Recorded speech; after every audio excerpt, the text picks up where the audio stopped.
Damn. Hey guys, we're back again. Hey there. We're gonna be chopping it up with some sports, and we're gonna see where this goes. All right. Hey guys. Hey. It's they. That's a lot to start. Hey, that's an awesome start right there. I didn't know where we were going. I just figured we had to get this started. Well, so, yeah, we're just jump in the water and go for it. Pre-show was getting heated. We were wasting all the fire on the pre-show, so let's continue it on in here. Chris is trying to anger us. Let's see how well he can troll us. We're fired up. No, we're not even fired up. We're fired up that you're trying to troll us, and we're totally aware of it. And you keep trying to. You're doing this day thing. It was working. It's working because we're just irritated with you trying to have an argument that we're not having. It doesn't have anything to do with the content of what you're saying. It's simply the tactic. Listen, no. First of all, the conversation began is where does Zion go next? And I said, and we think L.A., New York, Charlotte, you guys do. And I'm with Charlotte. Are adamant about trying to sell New Orleans as anywhere as a viable option to either one of those three in any young man's basketball mind, right? That's the fucking Lakers, first of all, right? If they call, you pick up and you go. Right. This is New York. You win in New York. You're a living legend till the day you die. You were that Japanese golfer who just won the Masters, bro. Yeah, then why does New York have such a hard time drawing talent? Why does this happen year in and year out where New York has to rebuild with cast-off players? They finally put a team together because they got a good coach in there who was able to coach these dudes up. They haven't been able to draw talent there. The Lakers have gone through long periods of time where they haven't been able to draw talent. That is in your mind, you view it that way. Everyone's different. There's some players out there where the history is going to be the allure. There's other players out there who don't want to go there and live in Kobe's shadow, in LeBron's shadow, in Shaq's shadow, and have to constantly be compared to those guys, and they're also not from those areas. Zion is not necessarily a guy who's going to be super drawn to New York or LA. I could see him wanting to go to Charlotte. I could see him wanting to stay in New Orleans. New Orleans is an amazing city. You guys are biased. You got the coastal bias right now, man. No, bro. I think you're wrong. I think that not a lot of guys are wired like that to want to not go and play and stay in a Portland. You don't have a lot of Dame Lillards, bro. Yeah, they are special. That's what makes you know what I'm saying. These dudes they were raised playing with each other. They want to play with each other, and why not meet in the biggest places where you can make the most money and do the most things, bro? That's what I've seen, right from the Heatles, and there's nothing wrong with that. Once that started, it's no different than Tom Brady going to Tampa. Now, every quarterback that's a franchise guy, top 5 guys, looking at this saying, "Hey, you better start thinking about taking care of me too." And if you don't, it starts to cause a rift. These guys are seeing the same thing. They're seeing the LeBron team up with his boys and win. They're going to do the same thing. He didn't re-sign. Tom Brady didn't force his way to a trade like that. Tom Brady signed with Tampa Bay. He didn't. Steve, he could have went anywhere he wanted to. He could have went to your squad if he wanted to, right? Exactly. Like, he chose to go to Tampa for multiple reasons. One of them was because Tampa gave him the run of the mill, and that's fine. Like, isn't that okay? What's wrong with that? And dude, why do you think Aaron's complaining? Why do you think Aaron Rodgers is not Tom Brady? Dude. Steve, you just openly admitted that you would have given up the ass again. If you still had the ass from Trey to give it up for him, you would have.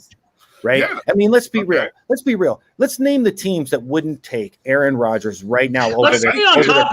Let's stay on topic. You guys are going off on some fucking quarterback shit. Let's stay on Zion and hash this out real quick.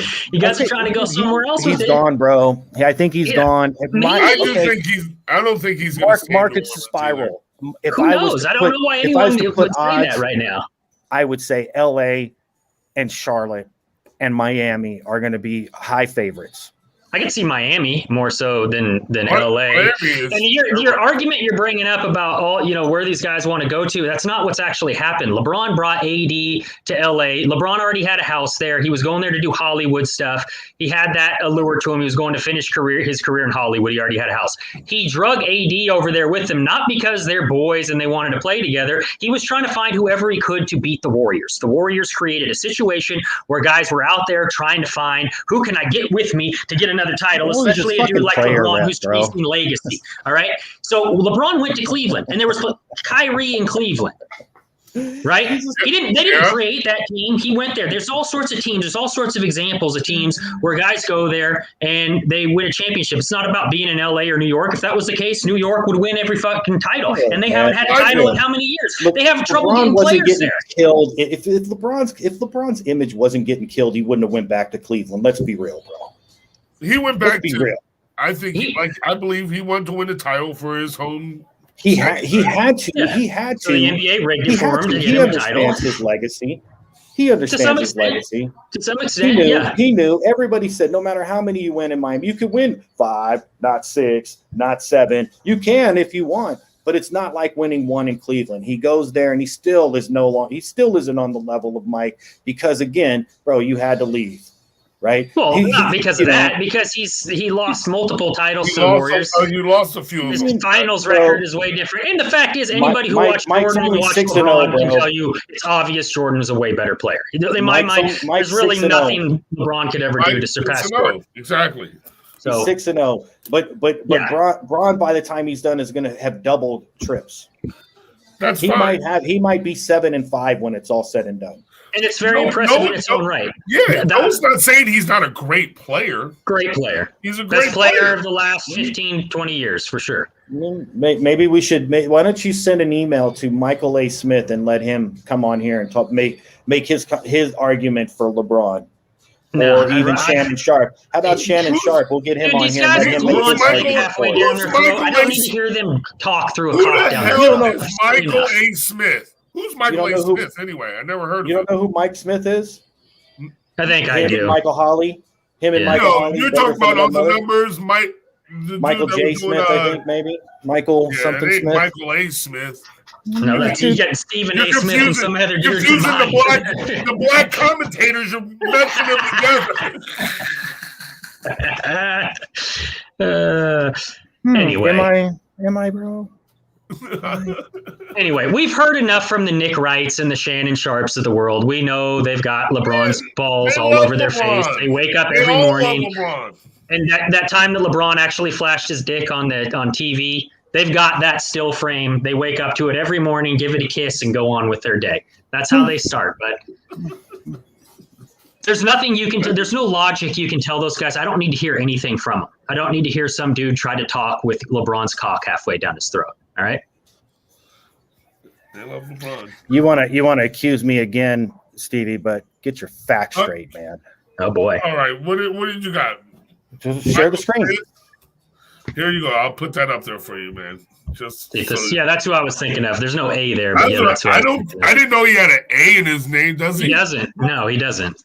That's where he added his name is Michael Anthony Smith, bro. Okay. But he never calls himself Michael A. Smith, right? He never said Michael A. Smith. Yeah, I never. He was doing that show with Jamel. Mike. I know who the fuck he was talking about. Yeah, me too. But come on, man. But you do got you. It is impressive that his middle name is Anthony, though. I mean, Chris maybe actually knew his middle initial was A. I don't know. Could have been blind luck, but that's quite a coincidence. There you go. Okay. I'll give you that, Chris. Okay, I didn't know. Okay, sure. I just said maybe you did. I'm saying it'd be quite a coincidence if you did. He's fucking hater. Chris is on some straw man shit today, right? Like what's going on?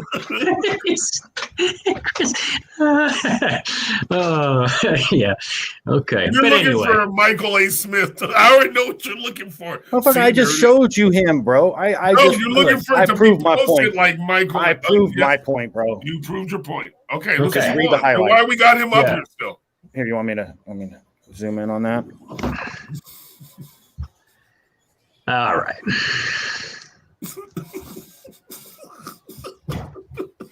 I think Chris ran out of his medication this morning. Okay.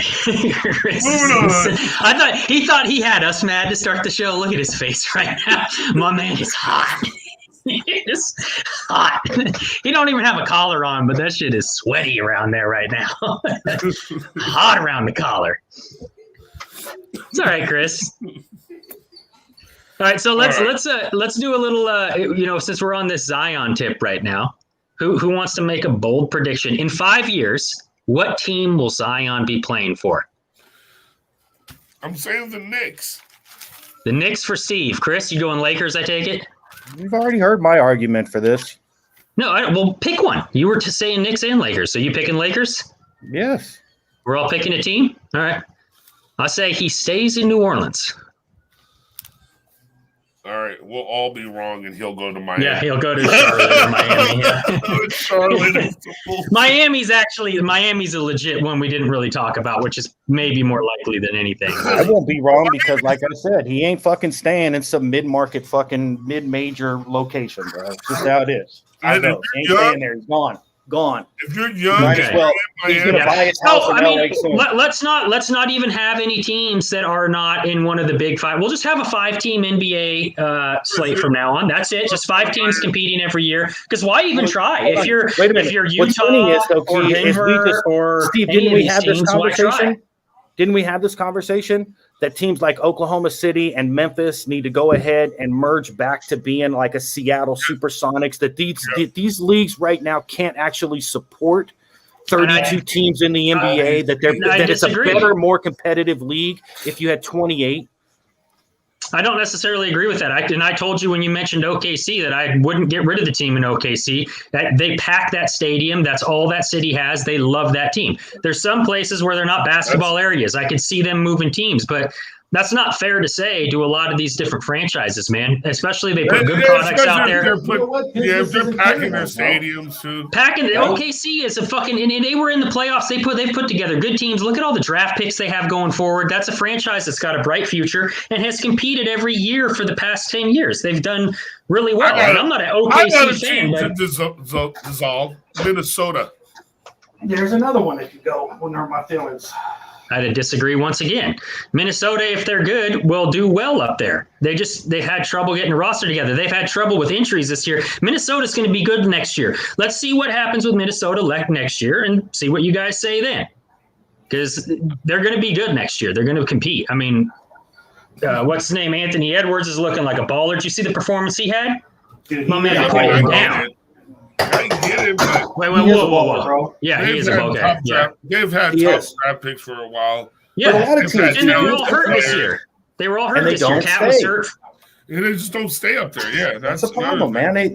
It's not as appealing. You know what I mean? I mean, let's be real. If you got an opportunity to go play in a big market like LA, even with the Clippers, are you going to stay in Minnesota? I think there's a lot of other factors that play into that besides just going to play in a specific market. There's teammates, organizational structure, how an organization treats you, how they treat their players, the coaching staff. There's a lot of different reasons why guys go and play in certain places. And if you're trying to be great, which a lot of these dudes are, they want to go to a great situation. And I think that you are crossing those two things and making one thing that it's not necessarily. Certainly there's an allure to some guys to go to LA. I think the allure for LeBron to go to LA was not to win championships necessarily. It was for the clout at that point in his career. So certainly you're going to see guys at the tail ends of their career go do legacy moves like that more than you will see guys earlier in their career when they're a young buck trying to prove themselves. I mean, you see a lot of teams that they have great young talent who aren't trying to go nowhere. Can I ask you this? Okay. All right. We did our bold predictions for 5 years. Yes. Is LeBron still in the league in 5 years? No. Mm-mm. What's LA selling? AD? Maybe. If AD is still there. AD and aging Clay. Right? No. Clay ain't going to be there. They're going to get one of these young studs. Is Clay around in 5 years? How about Jaylen Brown? I think they'll get Jaylen Brown. Maybe they get Jaylen to team up with Jason Tatum, right? Jason Tatum, right? I think him and Beal. I mean, dude, I'll tell you, I fear the day that he walks out of Boston and goes to Washington to play with his boy Bradley Beal, or they, right? Because they're boys. Yeah. Right? If there was a team in St. Louis, that's where they're from. I mean, who knows though, right? The Lakers were trash for a number of years there. They were bringing in all sorts of different people trying to figure it out. And until LeBron came there, they weren't that good. There's not like all of a sudden there's not someone there. So it's not like everyone's going to go, let's go to the Lakers. That's not how it works, man. But there's no Mitch Kupchak there anymore, bro. Yeah, well. You know what I mean? There's no more Mitch Kupchak. I just think that, and look, bro, I'm a fucking Celtic fan. I don't want to see the Lakers. They have all the cards, bro. And you see these young dudes that they're just like, bro, when the options are laid on the table in front of them, it's going to weigh heavily in going and playing in these markets like LA and like New York or New Jersey. It might not even be the Knicks. In 5 years, it could be the Knicks, depending on what this team does. Brooklyn, not New Jersey, but whatever. Yeah. But another factor you're not considering in all of this is what you're saying when you look at everything on the table, and I agree with some of that. When you look at LA versus going to, say Utah or something, the differences are. Or Miami compared to Utah, it's obvious. Like, yeah, where would you rather live? I'd much rather live in Miami or LA. But there's other factors to consider too, which are cost of living. When you're getting a contract over $100 million plus, and California is going to take half that shit. Or you can be in Utah and they're not going to take none of that shit. That factors in heavily as well. Why do you think there's Miami, a lot of stuff. You can go to Miami, no state taxes. Yeah. The Texas teams. If everyone's trying to get you, if you have Miami trying to get you and LA trying, it just depends on how things are constructed. Here's the thing: you make up a lot of that tax money in supplemental to a lot of supplemental. I'm changing my Knicks to Miami. You know what I mean? I think that's a better pick, honestly, Steve. I don't think the Knicks are that. I mean, they have a lot of organizational problems. They're viewed around the league negatively by a lot of players. I think that a lot of it has more to do with the owner than it has to do with why guys don't want to go there. 100%. Because if it wasn't Dolan, I think LeBron might have got them all to go to New York instead of Miami when he was doing his round robin with him and Bosch. Yep. It could be. It wasn't for Dolan. Be possible, yeah. But that's what I'm saying. There's a lot of other factors in there. And the Lakers ownership, they ain't great. I mean, did you see, what's her name, Jeannie Buss the other day, basically shit all over Shaq, one of the greatest Lakers of all time? I mean, what the fuck was that? That ain't endearing her to players out there. I promise you that. How do you throw LeBron into one of the greatest Lakers of all time already? Yeah, motherfucker's been there 2 years or something, 2.5 years. Yeah. That was some bullshit. Like I felt she was justified when she said, when it came down to it, that we made the decision to keep Kobe over Shaq, right? The organization was justified in that, I felt, because of age. So, but honestly, let's be real. To put LeBron in the greatest of all time in LA is a fucking travesty. Dude. It's ridiculous. Yeah. Right. Absolutely ridiculous. You lose credibility. That's like saying 100%. Michael Jordan. Yeah. Michael Jordan's one of the greatest wizards of all time. Yeah, right. It's exactly. I mean, it's not quite that bad, but it's on that same kind of level. He did get a championship in LA, so he's got that. But yeah, how about this? Shaq is one of the greatest Celtics centers ever to suit up. Yeah, right. Yeah.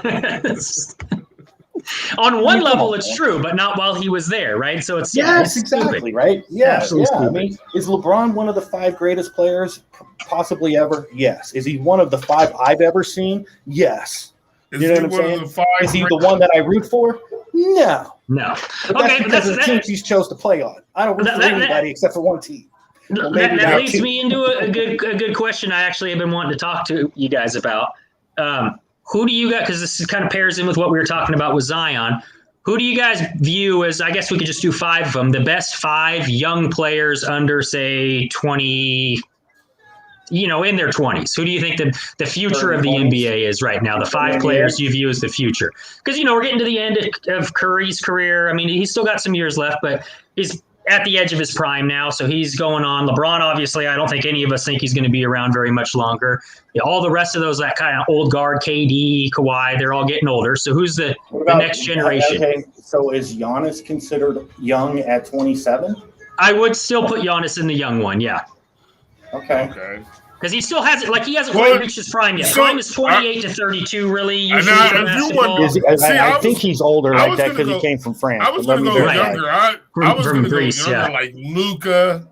Yeah, you can go really young too. Yeah, I'm saying, but let's lump that next generation all in together. He's 26. He'll be 27 in December. Let's include Giannis in there for sure. Then, yeah. I think that's young enough to be probably included. Still has his size in the game 10 more years. So think of it as the next decade.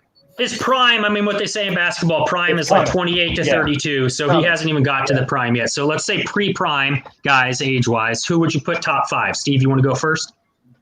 If you're gonna use Giannis, we could just build. Or did we just say the top 5 overall? No, just top 5 overall. Who do you view as the future of the NBA? The guys that are going to be the superstars, the Steph Currys, the LeBron James, the Kawhi Leonards, the Kevin Durant's. Who's that next generation that you would put into that? All right, here you go. I'd put Luka in. Luka would be in. I guess if Giannis hits the age barrier, then we put Giannis in there. Giannis, dude, Giannis. We're gonna Giannis. I know Giannis, but we got we're gonna put Zion in there. We're gonna put Ja. You like Ja? Put him in there. You could put Devin Booker in there. You could put. I like what do you call it? The Spider Mitchell. I like Mitchell a lot. Yeah. I'm trying to go off the top of my head with some of these other. I got my 5. We can come back to you, Steve. You can think a little bit. Let's go. Because I just dropped it on you. It's not like you guys had time to think about it. So, if Chris, you got 5. I think I got my 5, and I think I'd be hard pressed to be talked out of them. Okay. Okay. Giannis, Luka, Zion, Mitchell, Jason Tatum. Solid list. Yeah. I forgot about your guys, how young he was too. You know what? And like I said, if we went younger, because I wanted to put LaMelo on there. I actually think he's gonna ball, bro. I think so too, but very small sample size so far to make that kind of declaration. But yeah, I agree. He's got a lot of potential. We were talking about that's why I put Ja on there because he's really young. You know what I'm saying, and shit like that. I forgot about how old Tatum was. I mean, Booker, I think you get him somewhere else. I think they're in first place right now. I mean, Booker's with Chris Paul. I mean, Booker can play, man. I like Booker a lot, too. Yeah. I also like a guy whose team isn't winning very much, but I think he's really good is De'Aaron Fox. And that's not just because I like the Kings. So De'Aaron Fox is real. I mean, he's got De'Aaron and Ja are both. I have him on my fantasy squad. Both two dudes.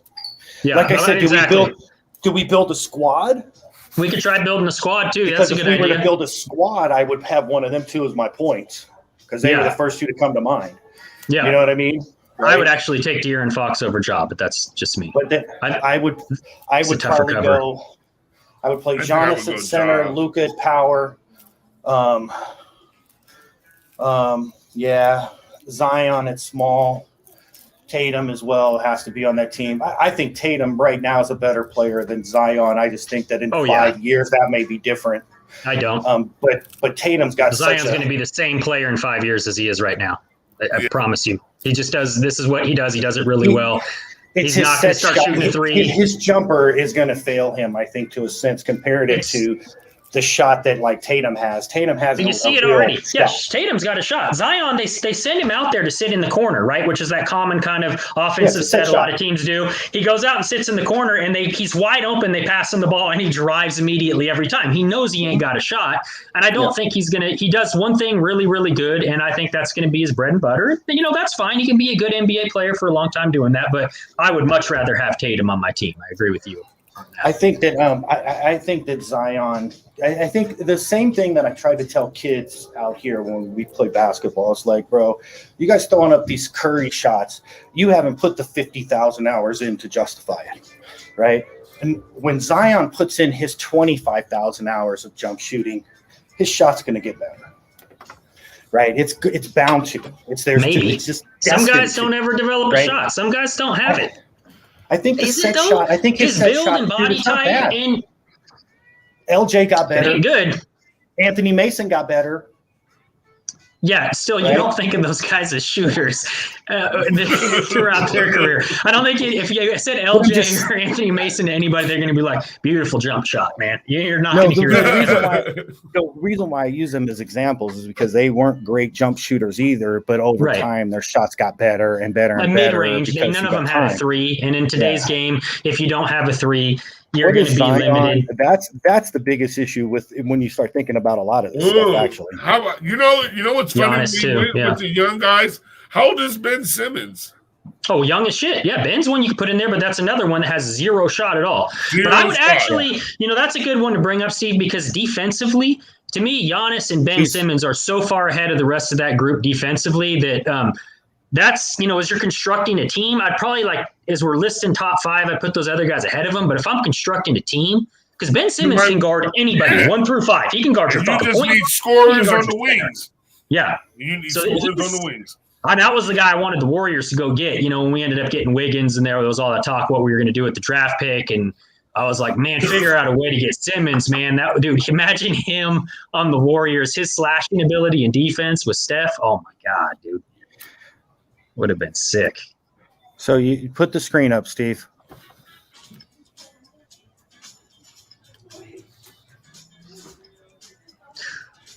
Are you sharing the screen, Steven? There you go. This right here, right? Because this, you know what I'm saying, is inflated due to his dunks, right? Yeah. This at his age, okay, right? This here, I have to see go up, but it's gone up though. That's the thing though, too, right? So it's gone up. It's got to get better. Appointments negligible. But I will say, against the Warriors, he hit those 2 free throws when it mattered. Yeah, he did. He hit those 2 free throws when it mattered. I mean, don't get me wrong. I think the kid's a good player. I just don't think he is going to have the all around game. Some guys just can't ugly, get it, bro. Yeah, that's ugly. Yeah, that's ugly. Oh my goodness! Look at this. Yeah. Well, part of his problem, though, too, that is different than a lot of guys, is he's ambidextrous, and no one is really quite sure what hand should be his shooting hand. So when he's actually working on his jump shot, there's some guys that are like, oh, he should shoot left. So when you talk about hours in the gym, I don't know that they have really nailed down what side he should be shooting from. So good luck working on all that. Yeah. Yeah, and if you haven't done that already, bro, then that's on you. That's on him as well. Make a fucking decision, bro. No offense, you can get by because you do this and you do this really well, and like he says, you're big and you can defend 5 spots, but you can't live on there, bro. Then you become Phillip Rivers. Well, no, you don't. That's preposterous again, and we're going to do this again. So let me ask you this then, if that's your stance on that, which is utterly retarded. Is Draymond Green just a guy? Fuck no, bro. Okay, well, Ben Simmons can do everything Draymond Green can do.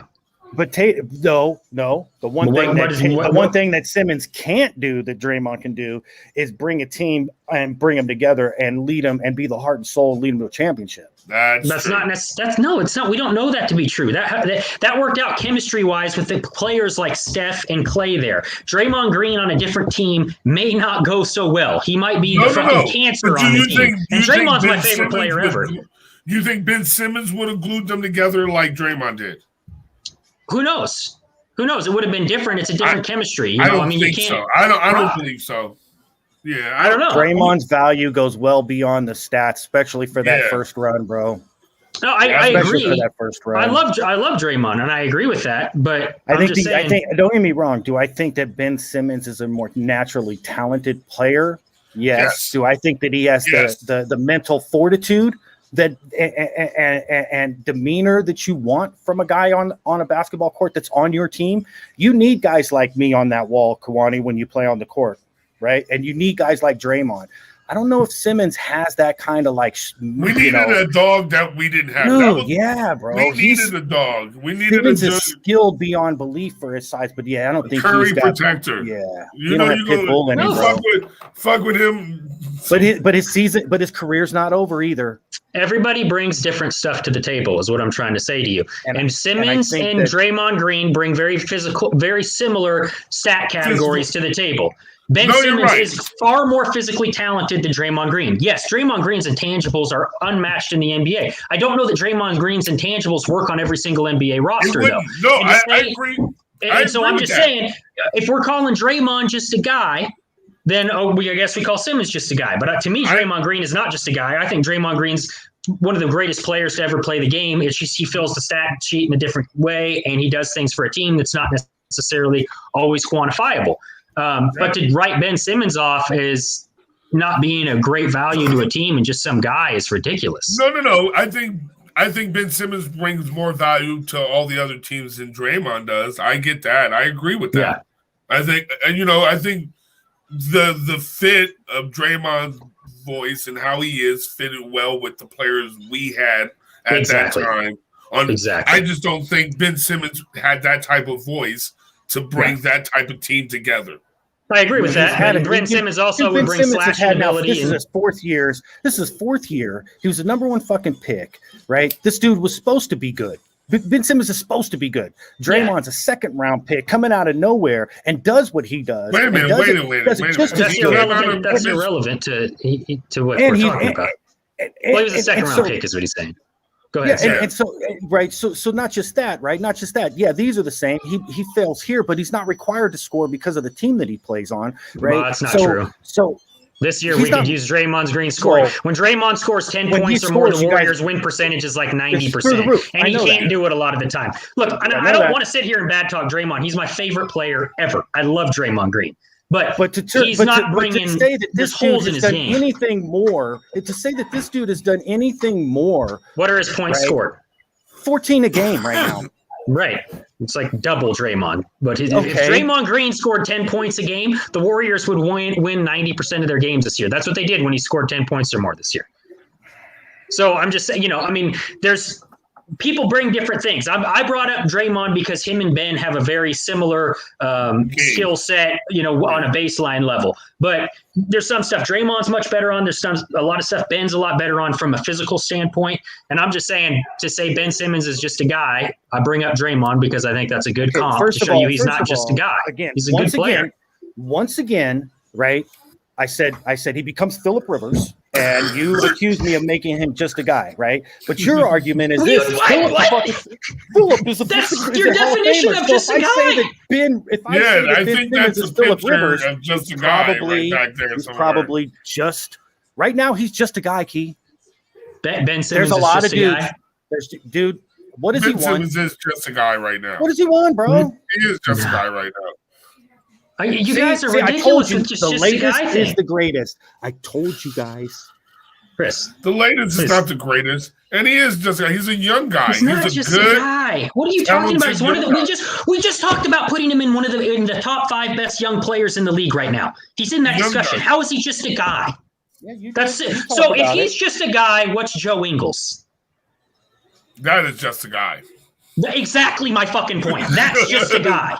But so if Ben Simmons is just a guy, Joe Ingles is a piece of gutter trash that you stop and you see it and you get angry and you piss on it because you hate it so much. I'll give you this. Ben Simmons is one of the young and up-and-coming talents. Goddamn right he is. I would take Ben Simmons on my team over a lot of players out there. And depending on roster construction, he does a lot for a team out there. A lot of teams in the league would really love that last piece that could get you over the hump. There you go. That last piece. He's not the guy you're using to start your team around type of shit. He's not Steph Curry. He ain't. I mean, he's not. He doesn't have that diverse of a game, but he's a guy that if you put with the Steph Curry is deadly. Ben Simmons is already in the Hall of Fame. Hey, Chris, I can barely see your face, like half your face. Yeah, I'll take that over him opening his mouth into the camera. He's already practically a Hall of Famer, right? In the eyes of the basketball community when it comes to him, because he's so talented. He can do so many things. If he never wins a fucking championship, bro, what is he? What is he? Well, apparently we have to do that. We have to put him in the Hall of Fame because anyone who's not in the Hall of Fame is just a fucking guy.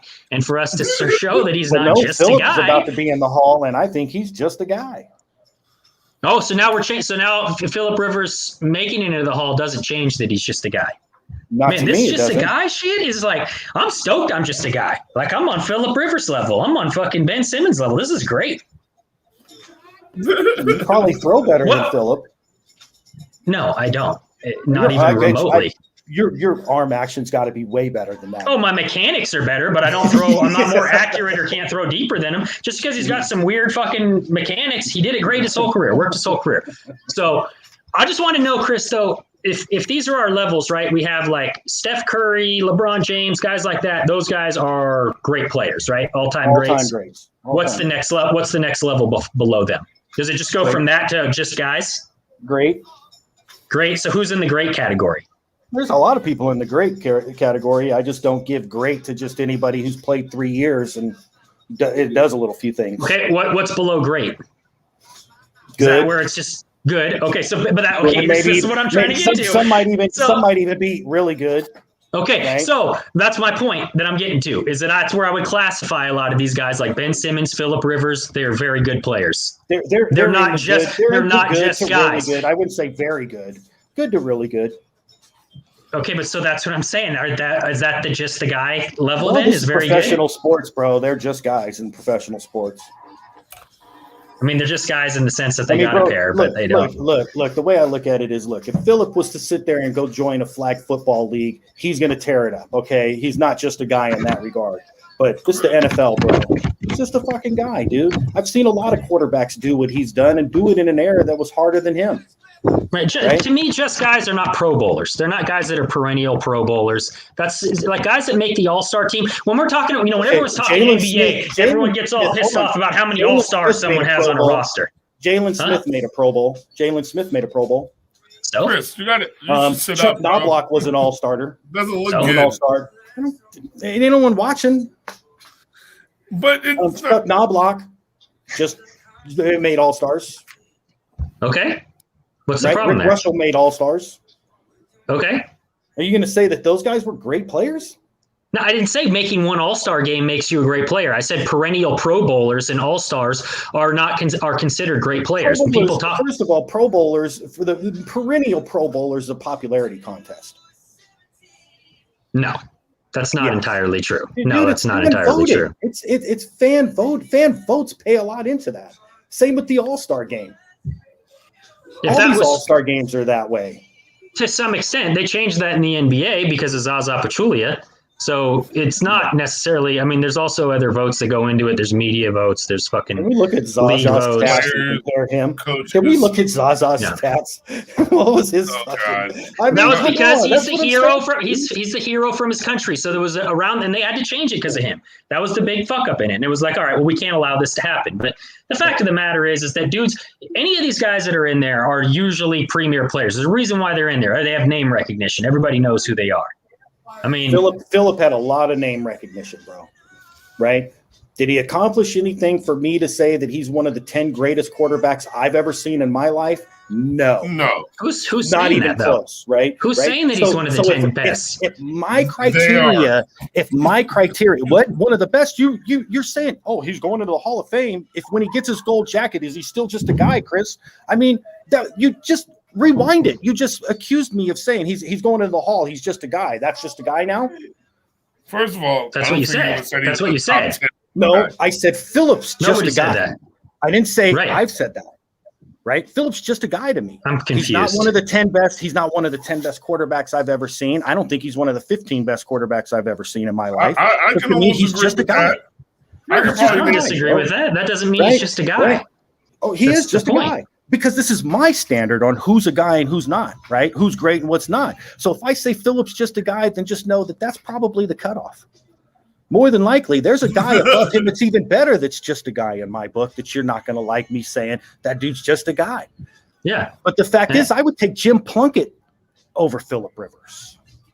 Wait, are you cool? I'm not going to get into that. It's just an irrelevant argument of guys from different eras when the game was played completely differently, and Plunkett got on a great team. And that was one of my arguments with Phillip Rivers, is that he can't catch the ball that he throws. He can't play defense on his team. There's a lot of other factors that go into an NFL team being successful. And your argument now, you're saying he's not one of the 10 best quarterbacks, and then you're the one that said that he's going in the Hall of Fame, but you think he's just a guy. That's what you said. I didn't say that, and I never said he was top 10. I don't vote on whether he goes into the Hall of Fame, right? No, but that was one of the things you guys mentioned before. Him in, and when this got brought up originally, when it got brought up originally, I said Phillip's just a guy to me. And you guys flipped the wig like he is not just a guy. You guys just fucking blew your top. He's going into the Hall of Fame. He's just that. I was on your team, bro. He was on your team. Just a guy. You invent an entirely different reality to support your argument. Because it's not real. We can go back and replay the tape. You guys were the ones that brought up the Hall of Fame, I was not saying me. He was just a guy with you. Yeah, exactly. Yeah, he's just a guy. Well, then why are you putting me in another argument? I'm not. Oh, God.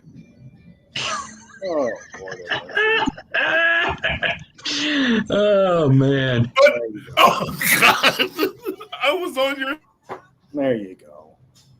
I'm even gonna mute. This guy, he's out. He can't take it. All right, Chris. All right. Yeah, that's all right. We gotta.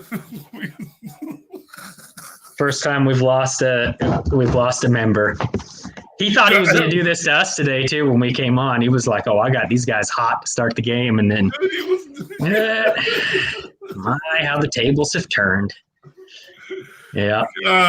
Anyway, but no, man, we got a game tonight. Warriors playing again tonight, man.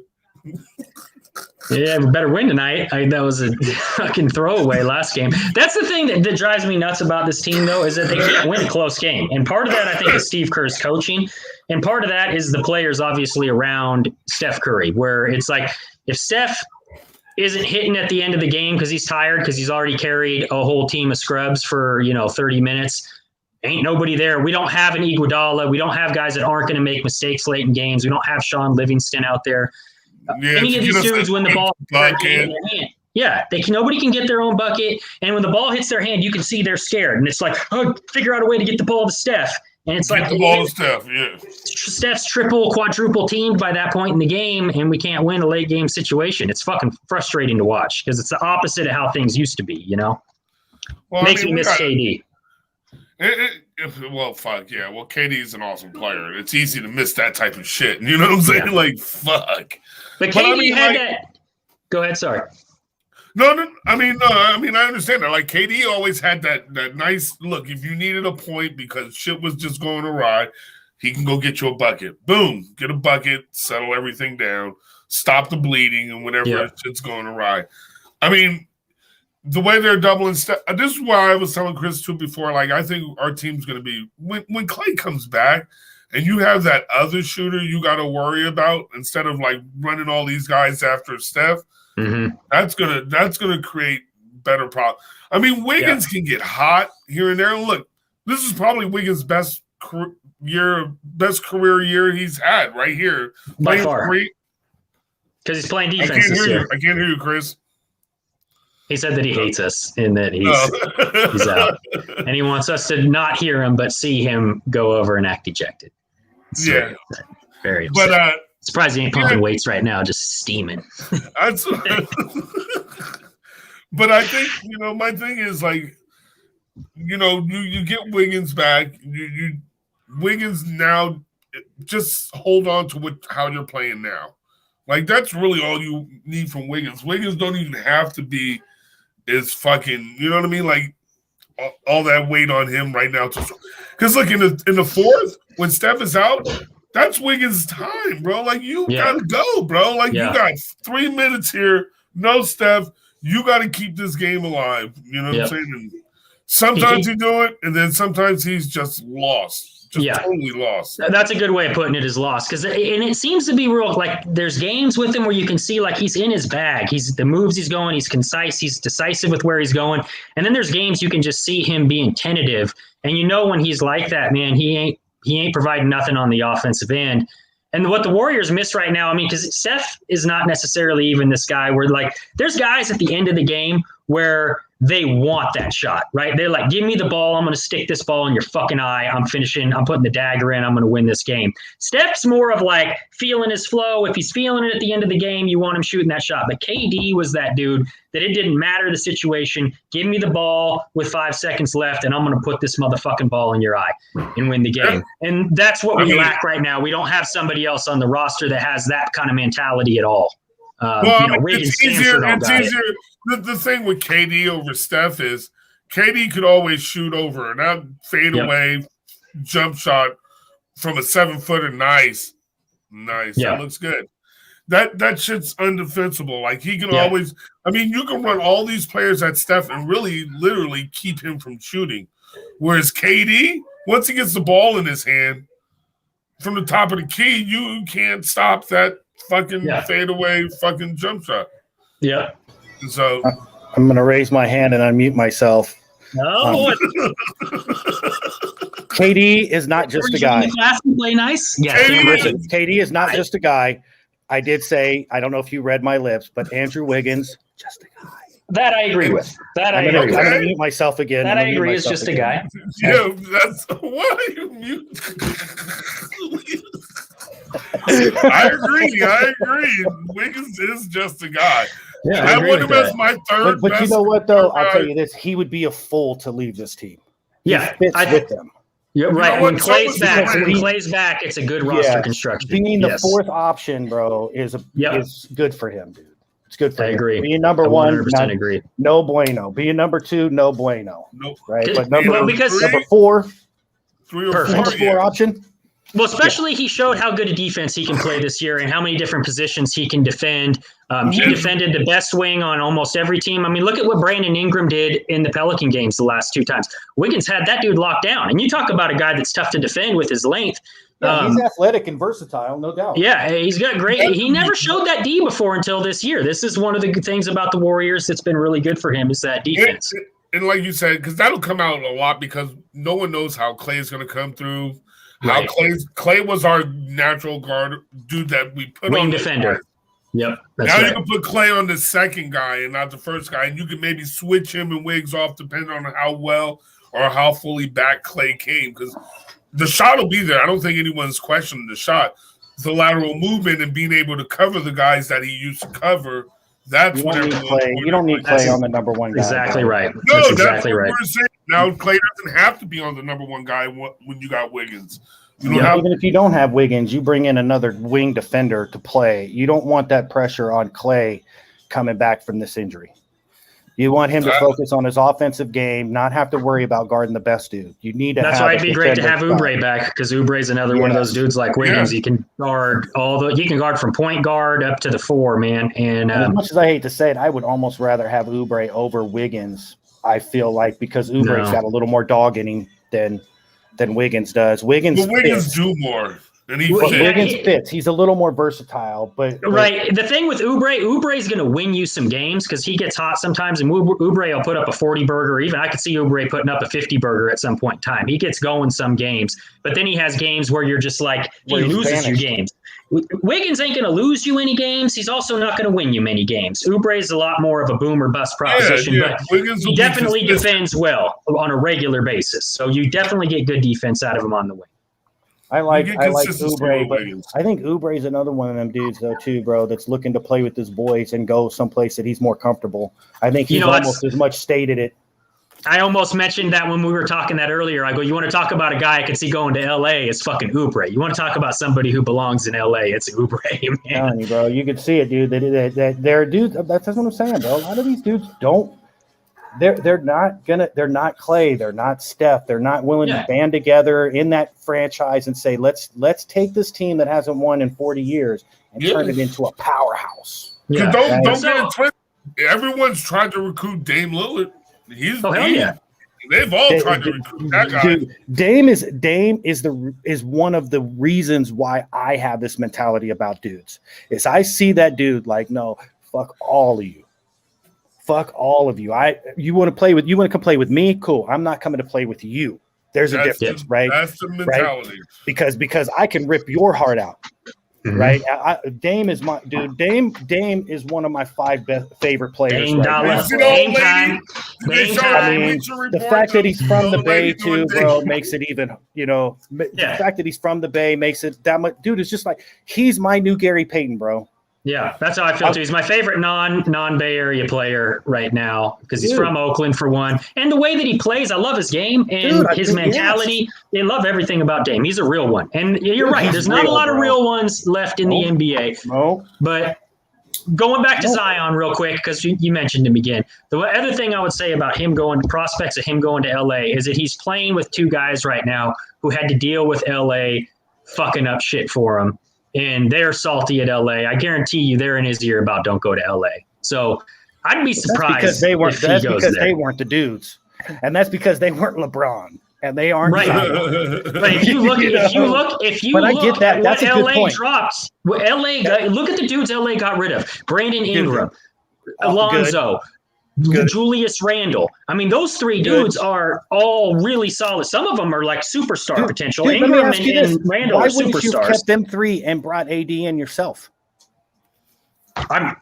Because again, prospects for the team, it would have been way better. League, bro. I've got no faith that this league is anything other than an AAU league. I've said it. LeBron's player agency with his best little buddy being the head of it, and guys like AD signing there is, to me, it's borderline collusion. Right? Yeah, no, it 100% is. It 100% is. And that's what I'm saying, dude. That's why I even brought up that when Zion signed with Jordan, right, to go play in his hometown with the greatest of all time, with Jordan shoes, and dude, that I see that allure, big time for him, right? But the fact is some of these franchises come a calling. It's gonna be hard for them to say no, man. It's gonna be hard for him to stay true and be a Dame, bro. You're asking this kid to be a Dame Lillard. No, yeah, I don't think he's a Dame. I just don't know that the allure for him is LA or New York. I like Charlotte. I think Charlotte's a real legit. Does Donovan Mitchell stay? Does Donovan Mitchell stay? And I think Donovan Mitchell, I'm not sure. He's one of those guys. Chicago kid. I'm not sure, but I think he might be a Chicago kid. They don't stay. They're not going to stay. He's not going to stay in Utah. Is that right? Didn't he go to Marquette? Did he go to Marquette? He wins a title in Utah. He's staying there, bud. If he wins a title, well, they got a legit shot this year. Legit that changes everything, doesn't it? Yeah, it always does. Title, yeah, it's a different animal. It's kind of one of the reasons why we know Steph and Clay ain't going nowhere. Yeah, got a few titles. You got the keys to the Bay Area. That's right. So he went to New Hampshire. He was born in New York. I could see him going to New York. That actually makes more sense. New York, to me, I could see for Spider. I could see him going there.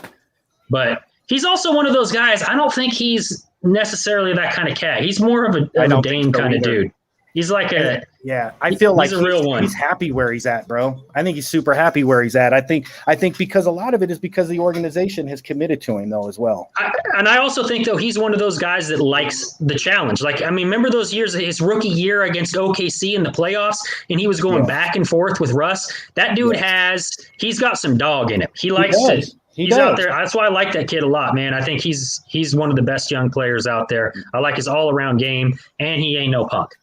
No, I agree. Well, there's other guys out there I could see moving around. I'm not saying you're wrong about that. There's a lot of players out there that do exactly what you're saying in this era. But here, you guys should have just go right. It's like saying, is John going to stay in Memphis? Does Jason Tatum stay in Boston? Well, Boston's a big market, so bro. But Boston's the one place that brothers don't want to play. This ain't a Luka in Boston we're talking about. Right, that's very true. That's very true. It's the white boy organization, but it does have a hell of a lot of history. That organization has a hell of a lot of history. Once you go there and you realize the fight that it's had for the rights of African Americans, especially in the city of Boston, right? You know, you understand that, but from the outside looking in, you don't see that. You know what I mean? Well, and then you also have stories of guys that are like still being ridiculed. Like I can show you a story online of Marcus Smart, literally was just played a big game, had a big moment in the end of the game a couple of years ago, about 2-3 years ago, and he's leaving the game, right? And everybody's fucking happy, and he comes to a stop sign, right? And this white lady fucking yells, "Slow down," you know what I mean? Like out of nowhere, and he's just like, she's in Celtic jersey, and dude. Your little 5-year-old son's with you. That's what you're screaming. And you were just cheering for me on the court. Like he was just like at a loss for it. It's one of the saddest, most enlightening stories that I've read about what goes on in that fucking city. And I understand why dudes don't want to stay there, bro. It's very unique. It's very unique. I mean, you got a lot of mob shit there. The Irish mob, the Italian mob. The city. Yeah. And a lot, I mean, you know how those old timer Italians and Irishmen are. They are racist as shit, bro. And they're like idly racist. They'll watch basketball and they'll sit there and talk about the monkeys on the screen and root for them at the same time. There's a disconnect with those kind of people. Yes. There's a disconnect. That's a good word. There's a disconnect. There's no humanity in them. There's no humanism about them. That's right. Yeah. You know, and the only reason why they root for him is money. That's what it is. That's right. That's exactly right. Well, it's a monetary thing. They're on your team. It's kind of like, all right, well, like I said, bro, it's that whole theory of the fucked up way people look. It's just, I tell you, dude. So I've been watching this little show, right? Quick little downshift. Get into the shit. No, we're gonna quick downshift.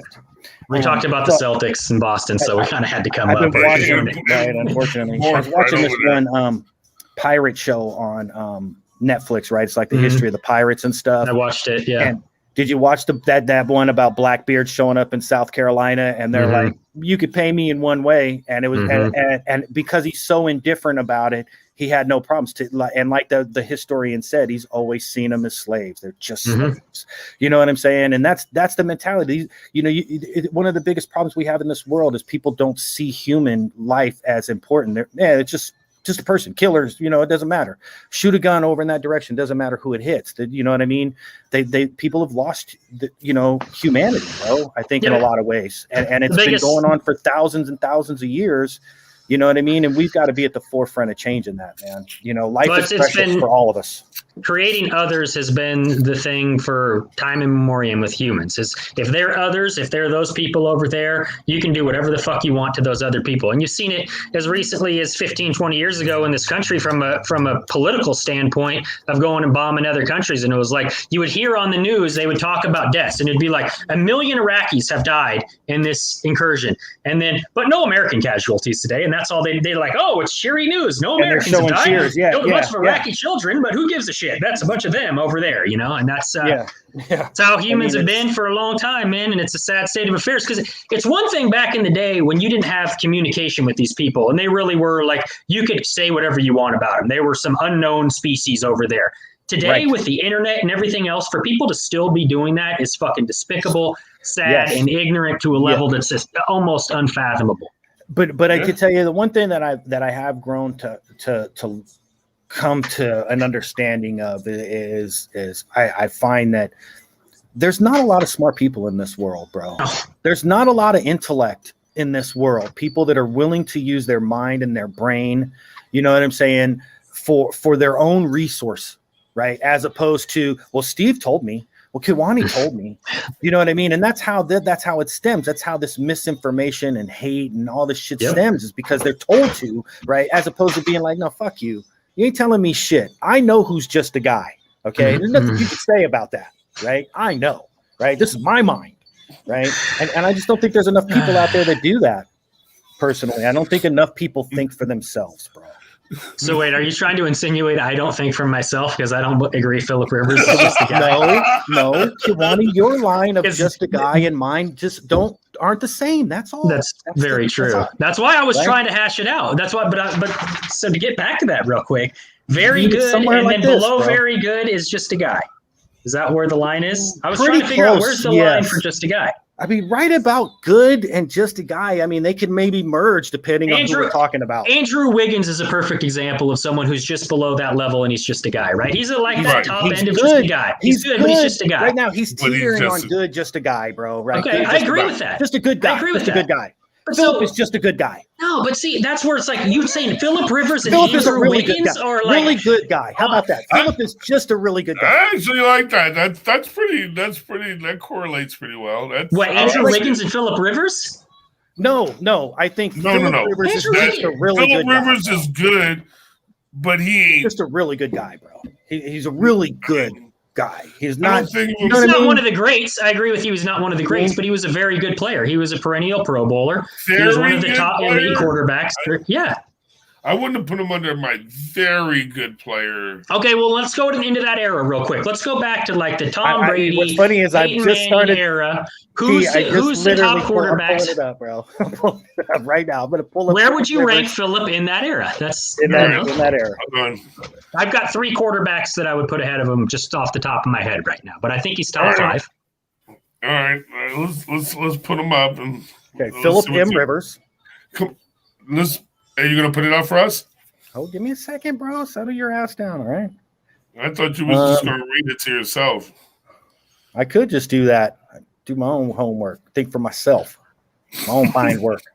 By reading the they stuff? And then telling us what they I just love what they say. I love what they don't tell me shit. This is what they say. But you hear what they say. I mean, bro, we all hear what they say. Believe that. There he is. All right. So 2004 yards, 24 TDs, 11 interceptions, 11-5. Wow. That's some damn good numbers for just some fucking guy, bro. Yeah. Which part? Yeah. It's bro, he played for fucking 16 years, dude. I was talking about his averages. Okay, how about this? Better quarterback, Ben or Phillip? Ben. Ben. Yeah, I agree with that. I'd say Ben. Or Eli? Phillip. I think they're both just guys, though. So Phillip is you with the eye test. Phillip Rivers is a better quarterback than Eli. Eli had better teams for sure. But I believe Eli's going into the Hall of Fame before Phillip. For sure, because of accolades, because of the Super Bowls, and right. Deservedly so. Eli had some great performances. I liked Eli, but when you're looking at like the totality of their work, and when you watched them on the field, there was Eli's career. You would take Eli's career, but if I was building a team, I'd take Phillip Rivers. Okay. All right, where's the other quarterbacks? Okay, but I'm just saying, 2 rings, none, 2 rings, none, he loses. Phillip doesn't play receiver. He doesn't play running back. He doesn't play offensive line. He doesn't play D-line. He doesn't play DBs. Dude, what do we base quarterbacking on, bro? Why is Brady the greatest? Because he wins. He wins championships. It's why we play the game. It's not just to have 60,000 yards. Yay! Oh, you're looking at the draft. I see what you're looking at. I was like, what? Yeah. Well, because I was trying to figure out, how do I? Phillip was the second best quarterback in that draft class. I mean, there's your MVP that year, so we definitely agree he was. Phillip's better than this guy. Yeah. Next season, let's see. Ooh, Sean Alexander. Let's see here. Yeah, let's see your sentence. Okay. This guy's definitely better. There's that guy. Yep. Right. So he was drafted since. Anybody else? Let's see. Can you change just the position? The quarterbacks of that era: Peyton Manning, or here's Tom another Brady, one. Peyton Manning, Drew Brees, Aaron Rodgers, and Ben Roethlisberger are the quarterbacks I would put ahead of Drew Brees. Okay, Drew Brees. That's one. He might knock him out to 5 then. Yeah. Drew, you got to put Drew in there. Wow, look at this. How about? Hold on. I got another one. Vince Young. Definition of just a guy. Yeah. Matt Leinart. Definition of just a guy. Andrew Luck. Ooh, no, Phillip's better than Andrew. Way better than Andrew Luck. That is just insulting. I can't even argue that. Yeah, Andrew isn't much more than just a guy now. Too. Andrew, when Andrew started off, I thought his career. Donovan McNabb. That's close. It's very close. I think Phillip edges him out. Donovan had some real good years, but then he also had, he fell off. Bro, I'll never give it to Donovan because he threw up in the Super Bowl while T.O.'s playing on a broken leg, balling out. So yeah, Phillip. Matt Ryan. Here's another litmus test. Matt Ryan. He'll have more yards. He'll have more touchdowns and less interceptions by the time he plays the same amount of seasons. I think he's a pretty good comp for Phillip Rivers, but I'd rather have Phillip Rivers. I would have taken Matt Ryan over Phillip. See, here's another one. Phillip Rivers ever have Julio Jones? But he's had his share of good receivers. Bro, he's had Keenan Allen. He's made receivers good. He's had Vincent Jackson. And has Matt Ryan ever had LT? Did he ever have Latainian Tomlinson? Yeah. Did he have a Junior Seau? No, but he had some good running backs there, and they played a different style of game. The game evolved over time too. LT was there at the beginning of his career. First of all, Phillip Rivers is better than Joe Flacco. Yeah. I can say that. I just pulled him up because he's Flacco's won a Super Bowl, right? Right. And we know there's nothing else coming later on because there aren't too many late round quarterbacks that matter. You know what I mean? That's the funny thing, Here's another guy who, when it's all said and done, well, I don't know if he'll have less picks though. And that's actually a little surprising that he doesn't have more touchdowns. Stafford is just a guy. Is not as good as Phillip.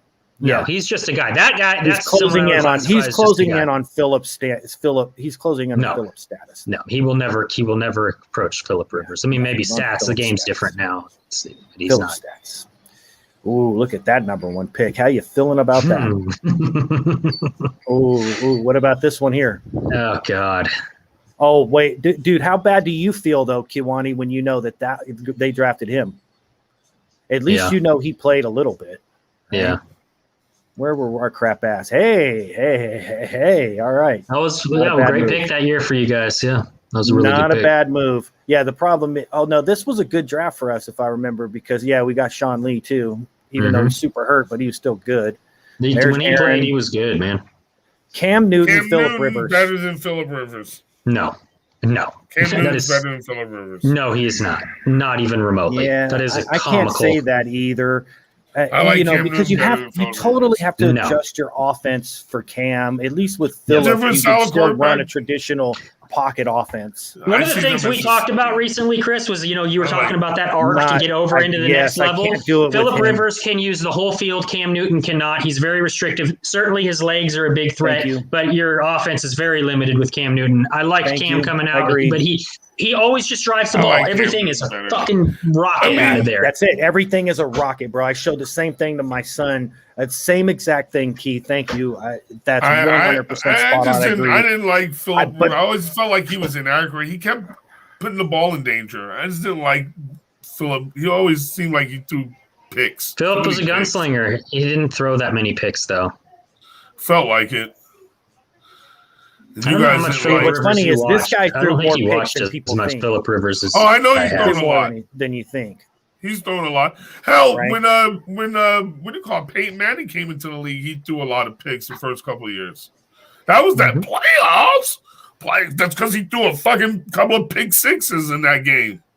Yeah, see, when you start going through just the quarterbacks that are drafted, right? You're almost like, damn. Was Geno Smith the fourth? No, he wasn't the first quarterback taken in this draft. Couldn't have been, right? He was. I mean, oh no, EJ Manuel. Ooh, EJ Manuel, Geno Smith, right? And what's funny is I guarantee in that draft, Todd McShay and Mel Kiper were hyping these dudes up. Shut your face. EJ Manuel was a was a controversial pick. Yeah. Ouch. He's going to be the next Ben Roethlisberger. Yeah, maybe not. Thank goodness. Thank you. Johnny was one I was wrong on. I thought Johnny was going to be kind of special. But he just was too crazy off the field and never developed his game. Teddy's still in the league. Yep. Yeah. Thank God this happened, bro, instead of Johnny Manziel. This is who they wanted, though. This was allegedly this was our draft board coming up, right? Anthony Barr. We had Aaron Donald first, Anthony Barr, and Ryan Shazier, and then Zach Martin. That was our board when we were getting close, because that's what allegedly, and Anthony Barr got selected, so we were actually super hoping he was going to fall to us, right? But then when he got selected, everybody was like, well, cool, we still got Ryan Shazier, we're good. When Pittsburgh picked him before, that's when Jerry went full panic mode, wrote this guy's name on the card, said, we're taking the QB, right? And Steven and Will McClay was like, whoa, stop. And Steven was the one who was like, we're taking this guy. Thank God. How many Super Bowls did that lead to, Chris? Well, nothing's led to any Super Bowls that those two have made. So wasn't that big of a deal? I mean, he's just some fucking guy, right? Just some guy. Super Bowl. Well, the thing is this, right, is this guy is really just a real super guy of nothingness. This guy is on his way to the Hall of Fame as being one of the 15, 20 greatest guards ever to play. Mm-hmm. Right? So that's not necessarily just a guy when you keep it in relative terms of just the position he plays. It's not like he plays quarterback and there's a certain standard. Yeah, well, it's not like Phillip Rivers can block for himself or catch the ball. But he plays it's the same thing we're saying all over again. He plays quarterback. That's the problem. Yeah, you're still limited. Play quarterback. You're limited. You have to. Football is a team. It's not basketball. You have 11 people on each side of the ball. It's a lot of starting players with one guy. Certainly, quarterback's the most impactful. There's no doubt about that. But you still can't win the game for yourself. How about this? People have to catch the ball. People got to play defense. Better quarterback.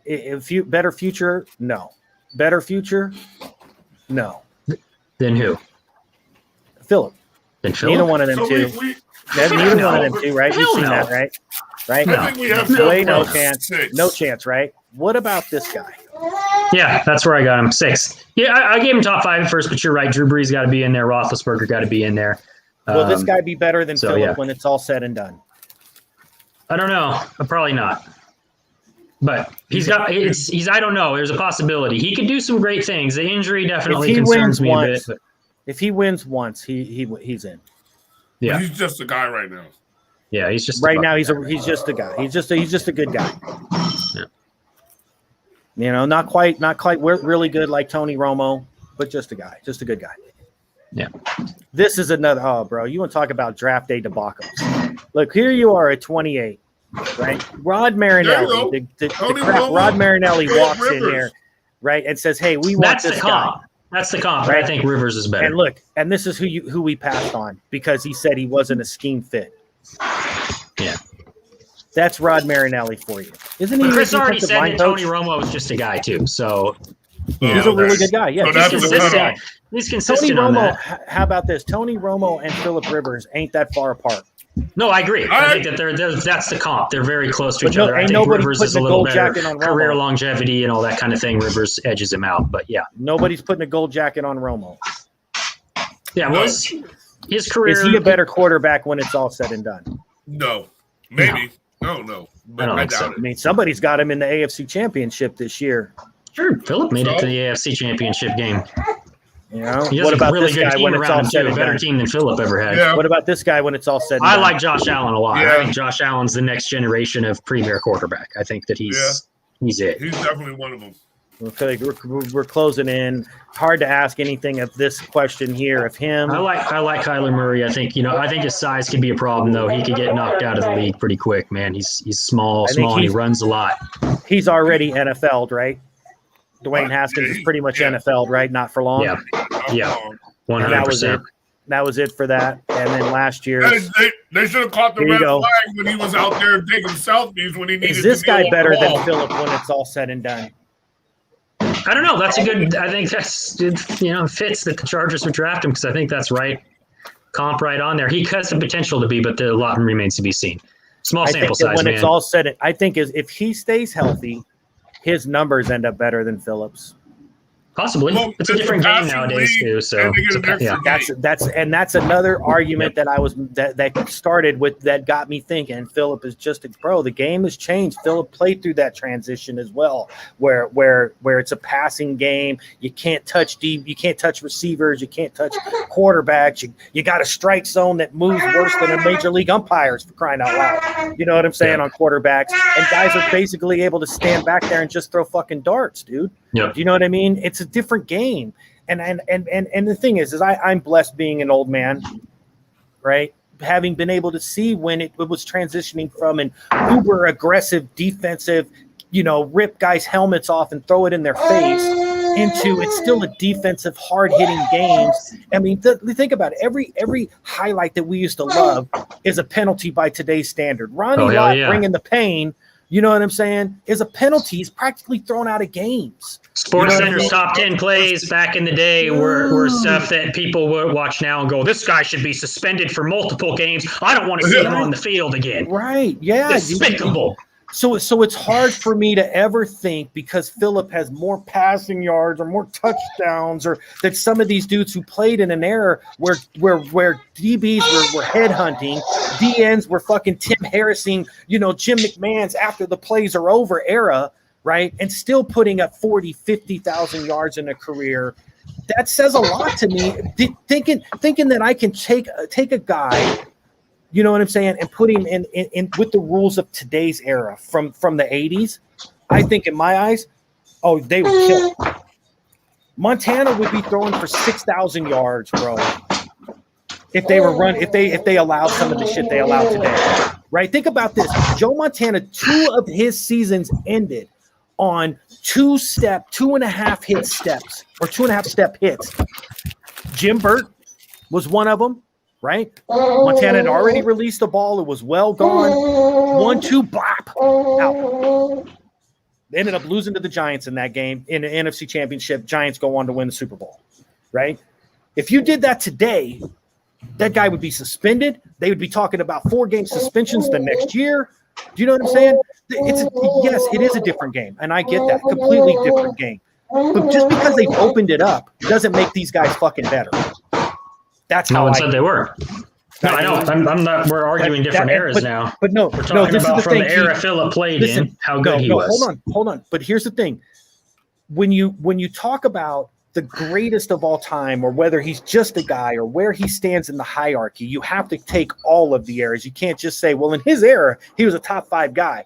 Okay, yeah, that's fine. You know what I'm saying? There was a lot of great top 5 guys, but that don't make them one of the greatest of all time. No one said he was. That's not the argument we're having. We're having an argument about if he's just a guy. I said he's a very good quarterback. He was great for his era. He's top 5, 6 quarterback of his era. That's one of the elite quarterbacks of his era. And that's how you do it when guys go into the Hall of Fame. Well, maybe not. He's not. I didn't say he was an all-time great. I said that he's not just a guy. You guys. So see. So you're holding on to this term, just a guy, for like. I think you're slandering a motherfucker when you're calling him just a guy when he was one of the elite players. I think it's take it how you want. He's just a guy. He's not an elite player. It's what people do all the time on NBA Twitter. I hate it. I don't think it's right.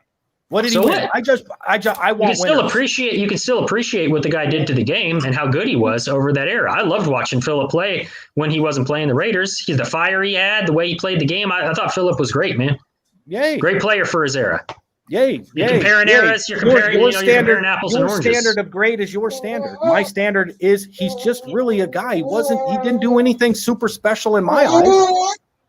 Mm-hmm. Shit, he had better teams on the field, in my opinion, when he played against the Patriots more than a few times, and he got fucking trumped by the greatest of all time.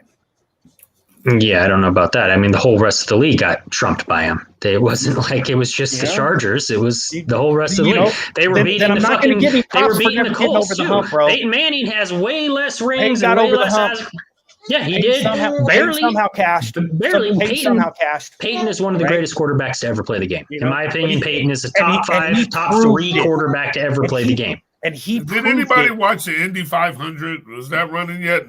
You guys want to talk NASCAR by any chance? Kentucky Derby just ran. Kentucky Derby just ran. I don't know if that helps, but we don't have our hats on. We can't talk Derby without hats. Steve. All right. Here's a good question, Kiwani. I got a question for you. This is ridiculous. What do you? No. Actually, NASCAR. We're going NASCAR and fucking. Okay. It was about Aaron Rodgers and the situation going on with Aaron Rodgers. Okay. So me and Chris was talking about this earlier, and we had like a different look. Who do you agree with? Aaron or the organization? Or what do you think? Can there anything be done to salvage it? What would you do in that situation? Kiwani, you're in charge of the Packers.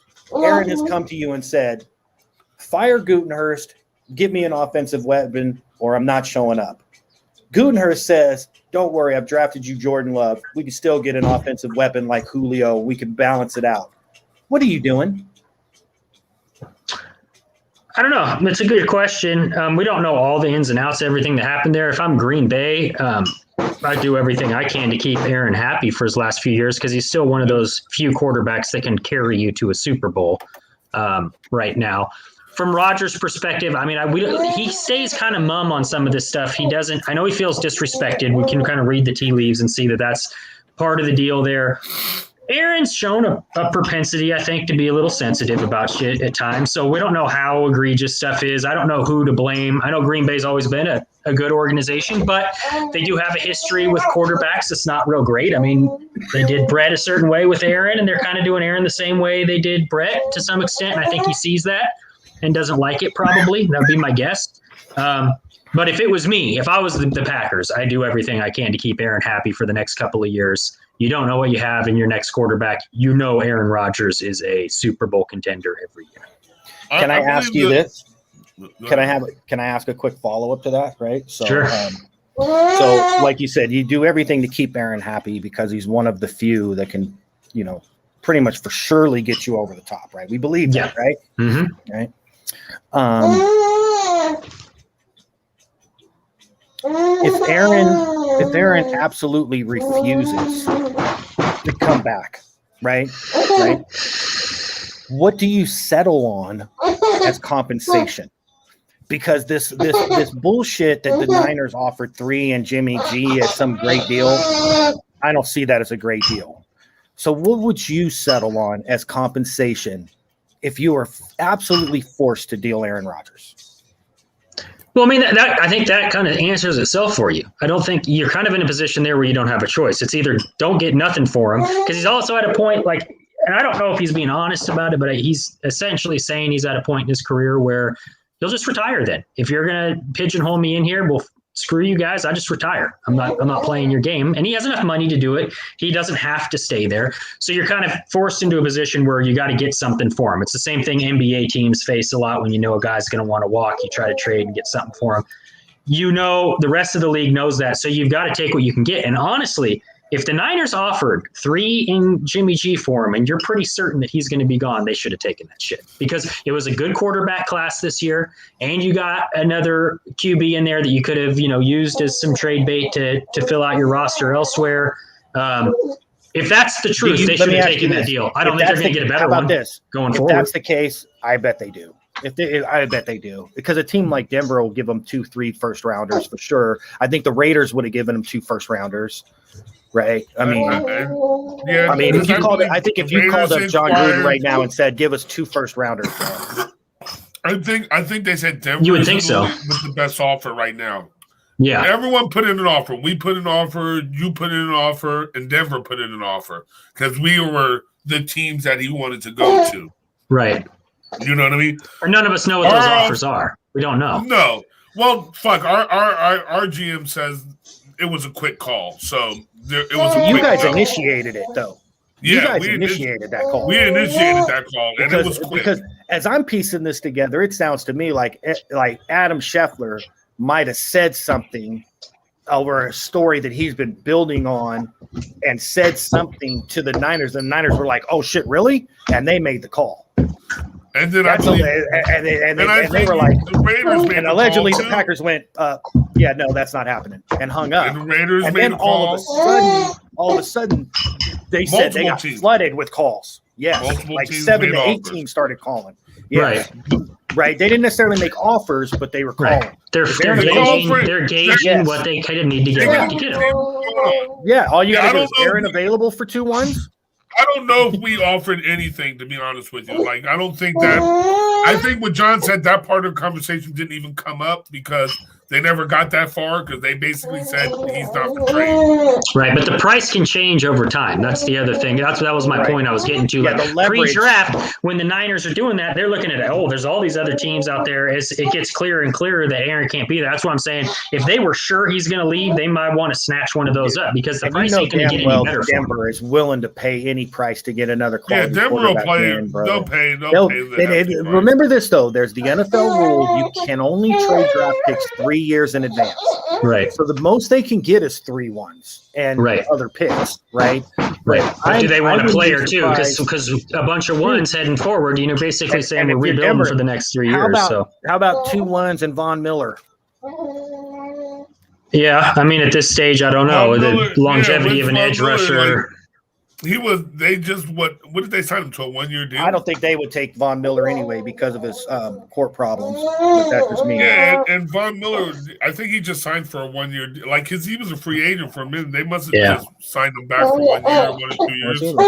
Let's take a quick gander, gents. Let's see here. Over the cap. Teams. Broncos. Get out of my face. Thank you. Von Miller. He signed through this year. Not next year. Yep. There it is. Yeah, that's worthless. Oh, do you guys seeing this? Oh, here. How old is he? Miller? Yeah. He's drafted before Khalil Mack. I think a year before Khalil Mack, maybe. Yeah, I think so. Yeah.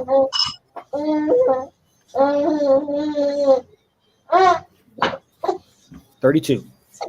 Yeah, so that's that at edge rusher. That ain't worth a shit. But also, though, too, because it's only a 1-year deal, it does free up money. Yeah. Think about this is a basketball. If you think of this is where the NFL needs to get a little better, if you ask me, is they need to start thinking about taking on some of these contracts that are going to end, that's going to free up cap space for them in the future, right? The same way that the NBA does, right? Is that the little one? Yeah. You know what I'm saying? I really believe that they need to start contemplating adjusting the trades in the NFL to include that thought process, which they've never done in the past. That's why the NFL's never traded, because of they don't want to deal with the complexity of the contracts. And I think that to a sense, now that we've kind of seen it, and I think you see certain opportunities to go out and strike and do those things. When I'm looking, I'm thinking, shit, if I'm the Raiders, give up 2 1s, give up 2 2s for fucking Aaron and Julio. Yeah. Take my 2-year run. Take my 2-year run in the desert, bro. Let's roll, bro. Let's roll. Yeah. You know what I'm saying? You know what's funny is like when you say it, like that's my thing. If you're the GM for the Green Bay Packers, there's only 2 things on the table for you right now. Either you get fired or you get Aaron Rodgers to come back. Or you trade Aaron Rodgers. You either get fired and Aaron Rodgers comes, or you trade Aaron Rodgers and you keep your job. Yep. Choice is easy for him. It's an easy choice. He's gone. If he fails, he's gone anyway. If Aaron stays and he wins, he's gone. That dude's gone, bro. Once Aaron name dropped that dude, I think he was done in Green Bay. Much as I hate to say it, right? I mean, that's just too much of he has too much sway. You know what I mean? To not have that dude Brian Gutenhurst, gone one way or the other, right? Within the next 3 years, I think he'll be gone. I think Aaron's had issues there for a long time, though. Exactly, bro. Exactly, dude. Let's look at Green Bay's last 10 drafts. Yeah. Yeah, Aaron's been the reason they've stayed in contention, and basically him solely. They have not drafted well. And the coaching staffs have been piss poor. Aaron's made up for just vanilla schemes by being a beast out there. You got his old coach. They lucked into to Devontae Adams. Right. You know what I'm saying? And here's the thing, man. The one thing about Green Bay is they do work with quote unquote the limited resources of not having a bottomless pit owner because they are publicly owned. So they have to really still fall within guidelines, right? And that's why the Reggie White thing was such a big deal for them, was because it was so out of character. Right, it's built through the draft. That's what they've always had to do. Yeah. They've always had to. That's why you always see them letting fucking guys go. And you're like, why are you letting that guy go? Well, this is why, right? Well, once you have that guy in place, Mike Holmgren was like, yeah, no, I got that guy. We're fucking going for it. And that's the one thing Mike McCarthy never could convince Ted Thompson or the dude before to do when he had him, right? And Aaron got tired of it, of playing with second-tier guys and carrying them to fucking 10 wins, you know what I'm saying, and having the worst defense get run over. I mean, you got the Niners ran for they're still running on that Green Bay defense a few years ago, bro. Yep. You know what I'm saying? I mean, come on. It was that fucking bad. And Aaron's been asking, and nobody – they wanted to stick to the system. They brought in these young guys who were brought up through the development of the Green Bay front office with the mindset of working within these restrictions, right? They promoted from within. Gutenhurst's dad worked for Ted Thompson, right? That's how he got into so they've been groomed to run the Green Bay system. Yeah. Yes, they remind me so much of the A's. It's crazy. It's like the same exact kind of mindset. It almost is, as much as I hate to say it. It's tough to be a fan of it. It's tough to be a top flight player in that system. That's why they always want to leave, because you always feel like you're kind of one step away. And instead of seeing the team take that next step and go for it, they take a step backwards. And you're just constantly fighting that uphill battle. It's really frustrating. So from that sense, I don't blame Aaron, and if he's got an opportunity to get to one of these other teams, if he can, these are the only guys that can do this in the NFL or quarterbacks, can force their way to other teams. And hence my reason to hold them to different standards. What do you mean by that? You don't want them going over. You mean just a guy? All right. Plugging it out, bro. But no, that's absolutely right, though. Quarterbacks have a different sway, especially in today's day and age, bro. Once Patrick signed for half a bill, bro, come on. Over. It changed everything. Everything changed. Once Tom went down to Tampa Bay, right, it changed everything, right? All these guys are seeing it, and they're like, you're not even including me in the conversation, let alone the process. And that's where they have issues. Yeah. Right. That's ultimately the problem. It's not even so much that they can't say, hey, bring this dude or bring that dude the way Tom did. Like, bring my boy Gronk down. We'll party on the yacht. You know what I mean? Yeah. No, Aaron's just saying, let me in the conversation. Russ is saying, let me in the conversation. I can help you with it. I fucking play. Right. I know what I'm looking for. I know what I want. It's baffling that the teams wouldn't capitalize on that. Like if you've worked as in management before, if you're a person who's working with people under you and you've got a guy who's really good, you got like your top employee, the guy who really takes care of shit, and he comes to you and he says, and you're having trouble with some other employees, and he comes to you and he says, hey man, I got my boy, he'd be great for this. We should bring him in. You'd be like, awesome. Thanks for bringing that guy to me, man. Yeah, bring him in. But for some reason, these teams don't want to admit that they don't know everything. As near as I can tell. They harbored themselves out of shit, bro. Yeah. They Princeton them shit out of, bro. That I have watched for the last 10 years. Was a Princeton mindset on the sideline, right? No. Again, the problem, dude, this is the thing, bro. Football has always been a brutal game. I understand the need to regulate the contact up until the point that the games happen, right? Because it is brutal. The fact is, it's a fucking brutal game, and let's not forget that. You know what I'm saying? So you need a brutal mindset when you have a coaching staff. You need a brutal mindset when you have when you have an organization, right? Yeah. You put somebody down, it's like the MMA, bro. You don't sit there and say, okay, you're going to stop it now, Blue? No, okay, let me go punch him now. No, bro, you jump on him. You make sure he's out. He's cold. You put your foot on their throat. And that's one of the things, too, about some of these teams that I see, dude. When you're up 30, dude, when the Cowboys and the Niners, when they were up on dudes, they stomped them. They curb stomped them, right? Them games ended up 52-10. You know what I'm saying? Right? 52-13, 40. You know what I'm saying? It wasn't one of these things where they cruised to a 38-31 win or a 38-30 win or 38-29 win, right? No.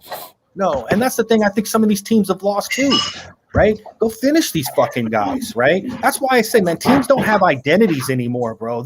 I can only think of a handful of teams that have true identities, and most of them revolve around their quarterback, right? The only team I could think of that doesn't is really Pittsburgh. Pittsburgh's a fucking identity. Baltimore is another one. Yes, thank you. It's defense, When you show up, you're going to be in a fight. That's right. No matter what their record is. No matter what. Yeah, right. They're going to punch you in the mouth. You better be able to take that shot and punch back. Yes. That's how everybody else relies on their quarterback as their image, right? And you can't, bro. It's the organization has to have an identity, bro. And it's like you said. I think one of the reasons why Kiwani's like, "Fuck, I'm not a Raider fan," is they've lost their identity to a lot of sense. Oh right? Yeah. You know what I mean, right? That you're hoping that Trey Lance brings back your identity, Steve. Let's be real, right? I mean, you guys haven't had an identity since like Steve Young, really, Yeah, bro. And it's just like us. We haven't had identity since Jimmy walked out the door. We were getting an identity when Parcells came, but he was just like, I can't take this shit no more. Yeah. And then they bring in Bum Son, and you see what happens. No more identity. Yeah. Right. I mean, it's so obvious, right? Like Tampa Bay. No one. You can say what you want, bro, but they created an identity that this in one single offseason, they created an identity that ended up producing a fucking championship. Yeah. It can be done, right? And if these things are true, Raider fan, and anybody wants to listen to this, #Raider, post this shit, whatever. If this is true, and Gruden and Mayock aren't fucking calling Green Bay and Atlanta right now to put those two together to take their shot, Gruden's how many years into this? Yeah. You know what I'm saying? Right? Mayock now is 3 years into this. It's time. It's fucking time. It is time. Your shot. If this is true, if what Adam Schefter and the Rich Eisens of the world are all talking about, now's the time. Now is the time. Well, then these opportunities, off seasons like this don't come around almost ever. I mean, this is once generational that you get a top flight receiver. We're talking one of the best receivers in the game still, and one of the best quarterbacks in the game, both available in the same off season. And dude, I would even go as far as to say all in on that. Yeah, two of the best at their position, two of the top three at their position easily over the last 10 years. Easily. Yeah. To go Aaron and ride into the sunset playing together, bro. Yeah, that'd be amazing. In the desert. That tandem would be amazing. Where do you guys Mark Davis, if you give us a call, we'll hook you up. We'll take care of it. Give the three of us a call, Mark. Yeah. You know what I'm saying? Right? You don't even need to pay me $10 million or him 10. You could pay all of us half that. We're good. And we'll still hook you up. I'll do it for $100K, man. We'll split a smooth $5 million three-way. So has there been word about what it would take to get Julio from Atlanta? I haven't really seen anything concrete on what they think it would take to get him. to pry I think him if away. you offered him How 2 realistic twos, that is. I think if you offered him 2 twos, where they're at, where he's at in the age, things along those lines, I think 2 twos would be a very solid offer for that aged wide receiver. So Derek Carr and 2 1s for Rodgers, right? No problem. Done. You think that gets done? Actually, I would just say here's 2 1s. Hell, here's 3 1s. You want 3 1s? You want the next 3 1s for Aaron? Let's get it done. And then take David Carr and turn around, or Derek Carr and turn around. Derek Carr, I mean Derek Carr, and turn around and trade him for maybe a couple of 2s, maybe a 2 and a 3. Try to recop some of what you're going to give up for Julio. Well, I'm just saying the different things you could do to try to make it, because Julio for 2 twos, maybe they do it, but if you could give them Carr and a 1 and a 2, and then you have a 1 and a 2 for Julio over the next 2 years too, that almost for sure gets done. I mean, so I don't know if they'll take 2 twos for Julio. Maybe, I don't know. If you're willing to give me the opportunity to use Derek Carr, 2 1s over the next 2 years and 2 twos over the next 2 years, I would be able to put together, I think, packages that would be able to secure them. You would think so. Yeah, I would think so. First thing I would do is I would secure Aaron. Do you know what I'm saying? And then I would deal Derek, and then I would use whatever assets I had left, of my cachet of the 2s or 1. Maybe it's a 1. Maybe it's a single 1 I have left. Maybe I give them. Maybe Green Bay says we'll take your 1, your 2 twos, and Derek Carr. Yeah, cool. Exactly. No problem, right? Hey, Atlanta, how about a 1 for Julio? Yeah, that's a done deal. Right? Yeah. Do you see what I mean? Right. So now all of a sudden when you take that into but I think if you're willing to give me, the next 3 draft picks technically to work it, because that's all they can get. Why not? Yeah. Why not? Well, and if you're the Raiders, how do you not try to do that, right? I mean, look at the roster construction. If you add Julio in there, and then you've got Ruggs who runs a 4.27 40, Ruggs is good. Ruggs needs him. It needs him. And then you've got Josh Jacobs back there. All that with Rodgers, that is a deadly offensive. Not just that, bro. I thought about this too, Key. Waller then works the middle. That Julio doesn't have to. And Julio doesn't have to work the middle like he does in Atlanta, where he's a threat over the middle because of his big size. Waller takes some of that away from him, freeing him up to be more of a late stage animal. That's automatically one of the scariest offenses the league has seen in a while. I think. That's scary. Aaron Rodgers, Julio Jones, Josh Jacobs, and Darren Waller alone. I don't. It doesn't even have to be Ruggs. I don't even care who you put out there, bro. Well, he's just a speeder you've got over there that can pop the top over there. You get him singled up all the time and just let him run, and he's going to get you. That is a deadly, deadly fucking offense right there. Hey, come say hi to Kiwani. Hi. Hi, how you doing? OMG, I haven't seen it forever. What's up? Look at you all growing up. What's that? All grown up. And that's Steve? That's Steve. Hi, Steve. Yeah. Look, he's not even paying attention yet. You can't hear. He's on mute. He's on mute, but like. What are you off to do? I'm taking Isella to Starbucks. Do you want anything? Sure. Yeah. What do you want? I don't know. That doesn't help me. You want hot or cold? How about a nitro? You want a nitro? Yeah. What the fuck is that? Nitro cold brew. We'll go to the Leisure Town one. Well, they got it there. They have it at the Elmira one here? Yep, they got it there. Okay, well. But you cruise, do your cruise, whatever. You need to get some potting soil. Should go over there and look.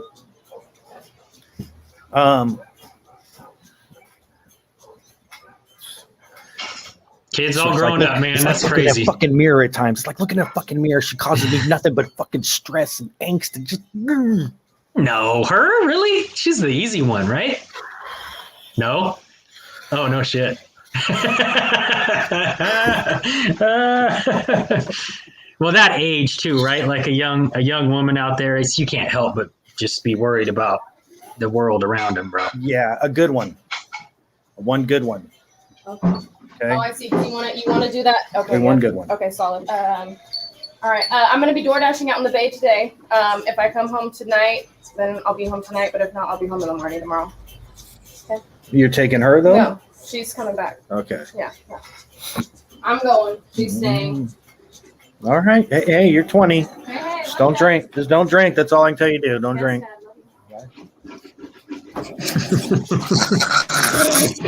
Life advice right there. No, bro. From Life Advice I'm gonna tell from you Chris this. Johnson. Wow. Look, Hey, I'm don't gonna tell drink. you this, bro. Yeah. She changed my fucking world, right? Because at one point, bro, men, I really believe we are on the verge of losing our humanity until we hold our daughter, bro. Once you hold our daughter, we go to protector mode. We now know what we've got. We've got a treasure to protect, right? Our little baby girl, right? Because it's fucking crazy. Dude, she is torturous on me just by going out to the bay to DoorDash. Oh, fuck. She's down in the bay driving around. God knows with who, right? Yeah. She's all did up. Damn well what the fuck's. There were too many of us fucking running around down in the fucking bay, and I'm like, motherfucker. Well, that's one of those things. I think it was Rogan used to talk about this all the time with a lot of the fighters in the UFCs. Like, it seems like an inordinate amount of them all have daughters, and he's like, it's almost like it's some kind of genetic thing in there to give the crazier dudes daughters to one, soften us up a little bit, and because if you give them a son right off the bat, they're going to create a fucking serial killer, basically. Maybe, yes. Maybe, it's some kind of evolved trait in there to give guys like us daughters, because Lord knows what the world would turn to if it wasn't like that. Dude, it's basically she's essentially had to turn me into a borderline hermit just to kind of keep her at home, keep things at home. The kid, and then I had a son and another son, babies, a wife, right? You just get in full protector mode, bro. Everything is my life is the house in the backyard. I don't need to know what the fuck my neighbors are. You know what I mean? I'm good with them. Don't get me wrong, but I don't want to know their business either. You know what I'm saying? I don't want a goddamn thing to do with any of my neighbors. Fuck having a neighbor. Dude, I got this one fucking neighbor that draws us in all the time, bro. In his dumb, silly dick bullshit, bro. Steve always gets along with his neighbors, though. I don't remember Steve not having a time. Oh, you know what? Speaking of that, social butterfly, bro. I got a question for you. This is totally out of the blue, but I saw something about a dude who used to play for the Bengals that got murdered recently over in Richmond. Is that the brother of your old neighbor? Yes. That's what I thought. Yeah, okay. That's crazy, man. Brother. That was Cedel's brother. Yep. Yeah. What happened? That was a while ago. It was a little. He didn't get murdered that long ago, right? But that guy was your neighbor a long ass time ago. Yeah. I still see him. He still lives out here. We still. His brother got murdered about a year ago. Yeah, that sounds about right. I remember when I saw it, though, I went, man, is that dude that was Steve's? Because I remember you had a neighbor who was like his brother played for the Bengals. And talking about Terrell? Yep.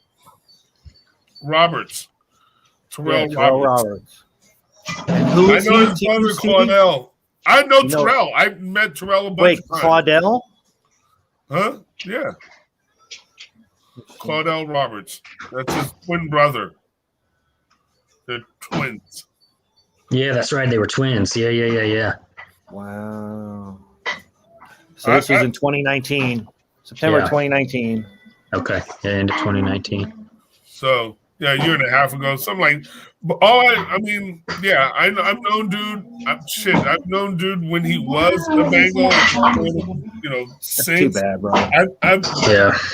It's kind of funny because they look alike. I'd always see him at one of the bars in El Ferrari, and I'd go up to him like, oh, shit. When you get close enough and talk, you can see the difference. But you want to know what's really bad about it, bro? They were good. He was. What? What's really bad about it is I just read this. Okay, so I went back, I'm looking on there, right? And so back in 2019, you could see there, talking about September 2019. And then February 3rd of 2021, Richmond police offered a $10,000 reward to solve the murder. They don't still even know who the fuck it was or don't have anybody in custody. That's what I saw recently that made me, Like, what the fuck, dude? You motherfuckers got to know who did it, dude. Well, people know, but people ain't talking. And that's how it is a lot of the time with a lot of that shit in places like Richmond and, Fascination Circle. 1200 block of Fascination Circle, huh? Where the fuck is that at? I got to go, though, guys. I got some shit I got to do, but this was good. Let's do another one soon, huh? Got to get an hour 40 in there. We've got a Warrior game on tonight if you guys want to get on and watch it and talk some shit while they're playing. I mean, we don't have to broadcast it, but we can fuck around and see what it would look like if we did. Yeah, why don't we'll play around with it. The problem I have is that I got to stream my TV's all through the internet, so I don't know if it's going to fuck my stream up or not, but we could try it out. Okay, I got you. If it works, yeah. Hey, did you see the comments real quick before you go, where it says balls, barrels, and buds? What? Oh, you're on full screen, huh? Yeah. Yeah, if you're not on full screen, you can read the private chat, because I seen your private chat, Key. Hey, look sharp, Steve Areno. Blah, blah, blah. Pay attention. It's your boy in, motherfucker. Right? Yeah. So when you're not on your full screen, we miss all that, though. Yeah. And when I left from being full screen, I seen a private chat. It's not. Yeah, just us. It's just us. That's why I posted it there. Yeah. Yeah, and so I was like, love the chat, and then but you see that name right there? That may be the name of the podcast, dude, because Chopping It Up has been taken. Okay. Oh, really? That makes sense that it would have been. That's some E40 shit right there. Yeah. You know, and I had thought about, balls, barrels, and buds for multiple reasons, right? The three of us have the first. We use the first in sports. Barrels, I seen you the other day sipping on a barrel-aged whiskey. So, you know what I'm saying? Barrel-aged beers, right? And buds, I mean, it goes without saying in two different senses. We're all buds and we all like buds and so on and so forth. I'm not mad at it. We should throw the bay in there somewhere too, though. Another B in there with the bay. Throw it in there. Balls, barrels, and buds by the bay. There you go. Boom. I like it. I like that. I'm not mad at that. All right. Let's write it. Balls, barrels, and buds by the bay. Buds by the.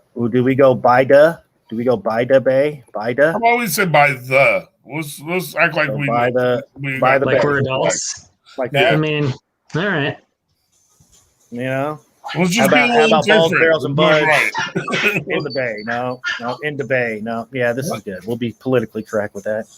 I guess it'll become balls, barrels, and buds though. People shorten it up. It's just like we call it, the Rogan. It's just a matter of giving a little indication of where we're going to focus, because we are largely going to focus on Warriors, those three things, I'm guessing. Niners, some of that kind of stuff. Yeah, right. I mean, we might throw some hockey talk in there, and you got to have balls to play hockey, bro. Not with me, have balls to play hockey. I'll tell you one thing. You guys can do whatever you want on episodes. I'm not here, but I will not discuss NASCAR. I will not discuss fucking hockey. I'm not going to discuss baseball. I'm not going to discuss golf. I'm not going to discuss horse racing. None of that shit. It's basketball, football, and fighting. Basketball, football, fighting. We can talk some shows on TV. I do like the fighting. You can talk some fighting. Matter of fact, I even had questions for you. We haven't even talked MMA. Yeah, we got to get into the MMA a little more. Dude, did you read my text? The Dominic Reyes, bro. If all I can say is Dominic Reyes. Is he alive? Oh, my God. What's that dude's name? Yuri? Right? Holy shit, that dude is a killer. Hey, and that's not like the first time he's done that. Go back and watch. Have you seen that other dude? Dude's other fights? Dude, I love him, bro. Oh my God. He is violence personified. Yes, bro. He might be the most dangerous dude at that way, bro. I was watching him again, like, oh my God, this dude, he changes. I like how he says, I got no game plan. Yeah. I just in the moment. Another one of them dudes, he's like water out there. Those are the best fighters, man. Like water, bro. Yes, bro. He just goes with the flow and does what needs to be done. Dude, that vicious ass, bro. I sent the text, Steve. I told you. All I'm going to say is, what's his name? Yuri Alec. I can't remember how to say his name, bro. We should know his name because he's going to be Yuri Alicante or some shit like that, I think. Let me see. Dominic Reyes. Here goes here. Let's see if I can even pull it up. He's facing a 6-month suspension. It's Proscheka or something like that is his dude's name. Yuri Proscheka. Yeah, it's J. His name, here you go. Oh, my bad. I thought I was sharing already. Oops. Oh. I'm over here. Like, it's right here. Here he goes. I didn't realize I was sharing. Right there. Yuri Proscheka. Yeah, Yuri. Yeah, this dude, Steve. Let me see if I can pull. Can I play it? You should. There's definitely tweets of it. We should be able to at least play the knockout. This is the most vicious thing. That's it. Sit right here.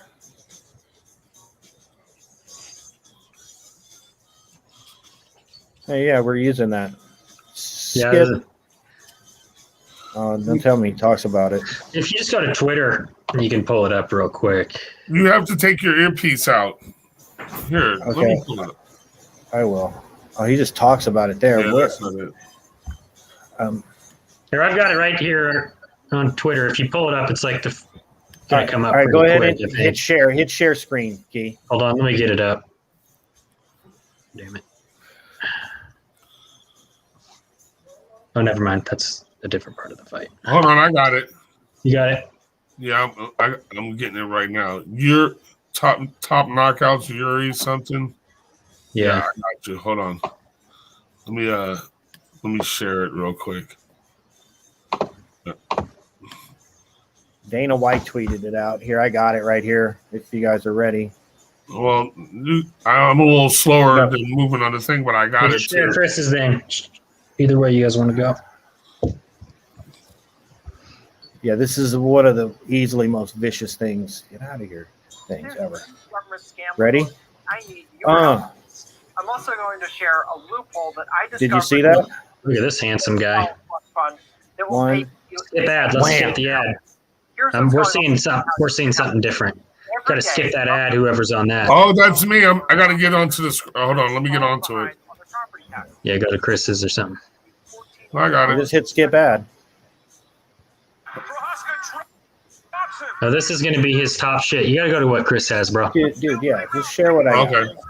I thought you said you wanted me to see his top shit. You can watch it. You can watch this, but we were talking about just his last fight because it was something crazy, man. Oh. All right. Yeah, bro. And it's about to happen. So watch very closely, Steve. Yeah. This is. Wham. All right. I can't see anything. I can't see exit. Click to exit full screen. Wait, you guys didn't see that? Yes. This is very we need watch to it now. Watch. Oh, that's fun, yeah. Wow. And what's crazy, the fluidity of that and the creativity is just astounding from that position to land that shot. Yeah, dude, like you said, flow like water, bro. Yeah. I was saying it, bro. Even the whole fight, I'm just watching him, dude. He was beating he every shot, every straight left, every straight jab, right? I mean, dude, I was watching he's hurting this dude with punches, bro. He was on the run more than a few times Reyes was.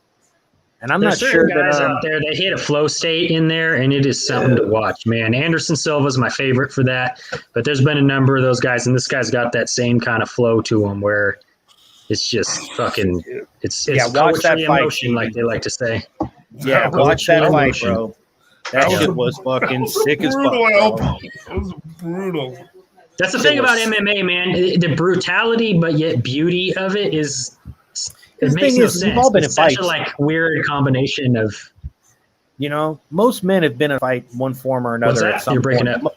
Most men have been in a fight in some form or another. Do you know what I'm saying?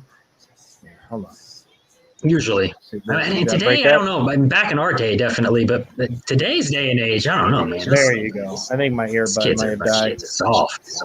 But no, dude, you know what it is I think most men have been in a fight in one form or another. So when you watch MMA, dude, you can relate to certain guys' style. Like, at least I could, because, like I watched Donald Cerrone, bro, and I think to myself, dude, that's kind of how I wanted to fight. Right? Stand up. Let's fucking throw, bro. Let's go.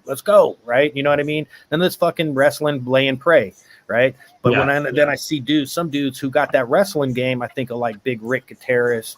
That's how he wanted to get his hands on you. You know what I mean? Yeah. Right? I mean, so when I see MMA, that's what I see, like, oh, this dude, the way they fight, the beauty in it, the artistry of it. And this dude, bro, that dude, when I was like blown away at how far I seen his last fight, was like, okay, I see you, dude. Watched the fight before that, and he was a little more reckless, I felt. But dude, this fight, dude, he was on it. Like, I mean, from Jump Street, he started tagging Reyes.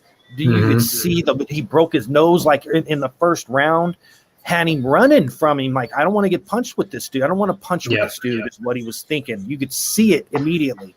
This dude has broken his last 4 fighters, in my opinion. And what he just did to Reyes has put the whole division on notice.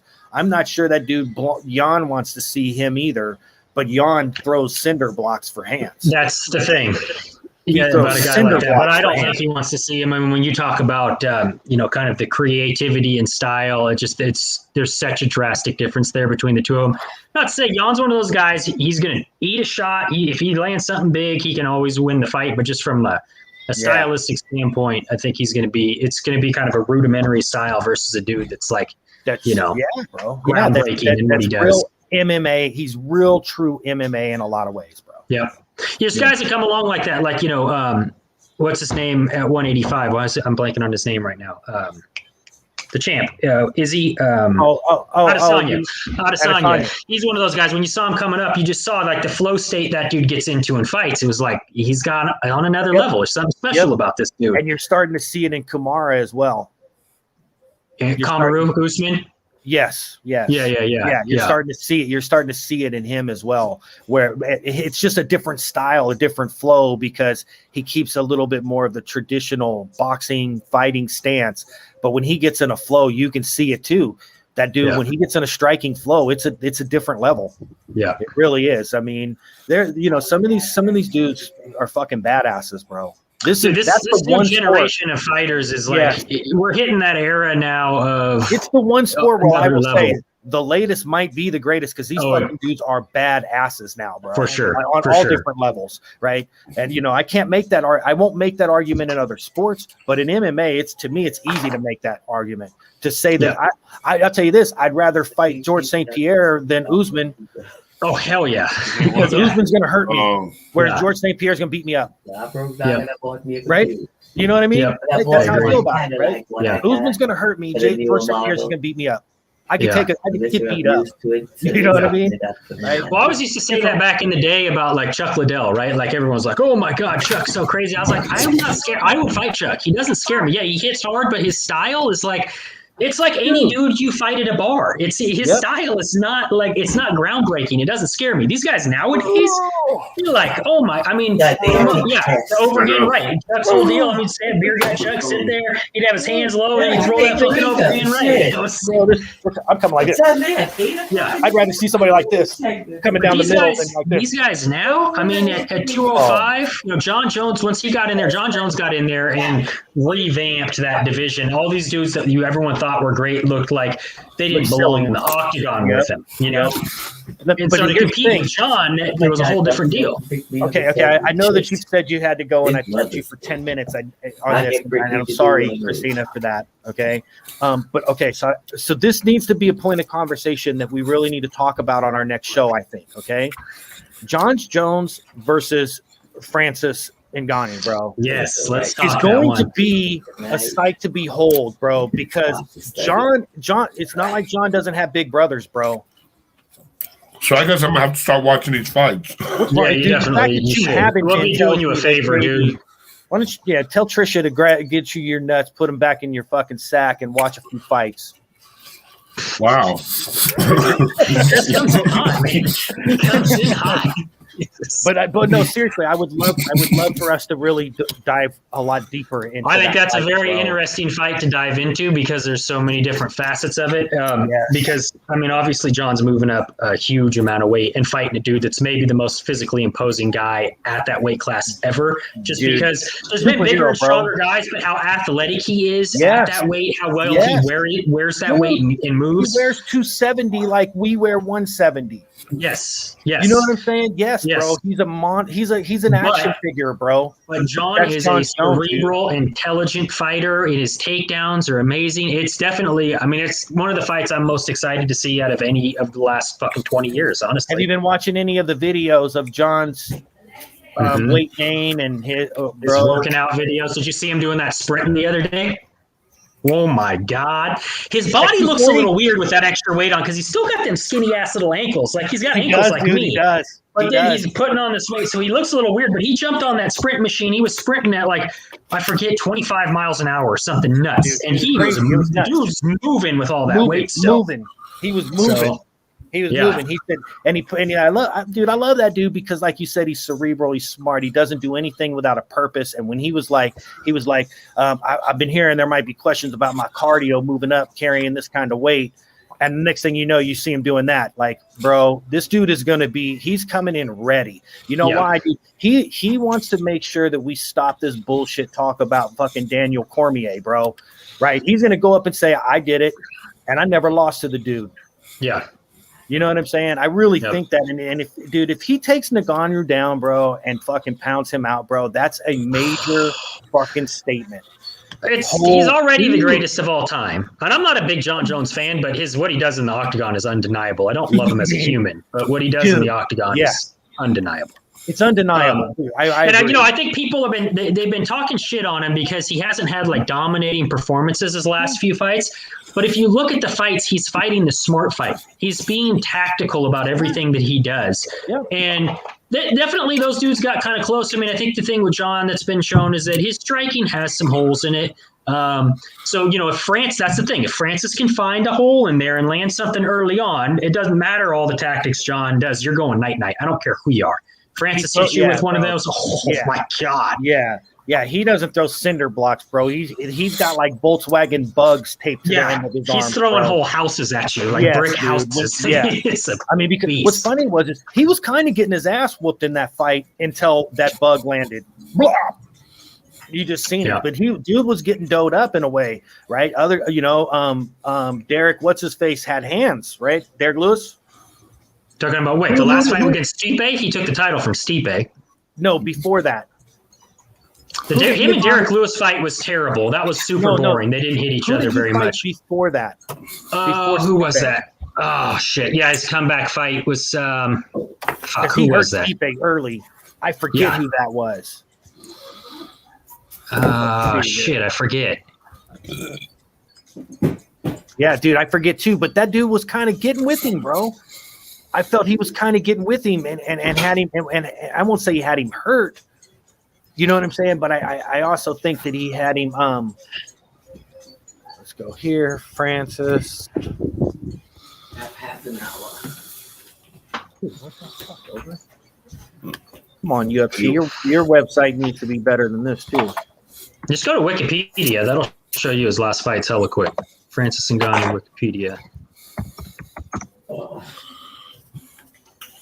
man, Wikipedia. Yeah.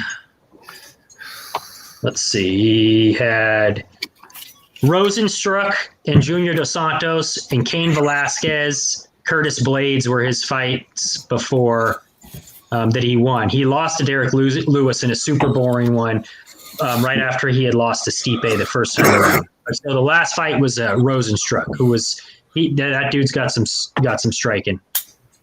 But I mean, he destroyed JDS, Cain Velasquez. Yeah, Cain Velasquez fell too, like a mighty fall. Yeah. Too many surgeries for Cain, man. But I still maintain Cain at this point in time is the greatest heavyweight of all time.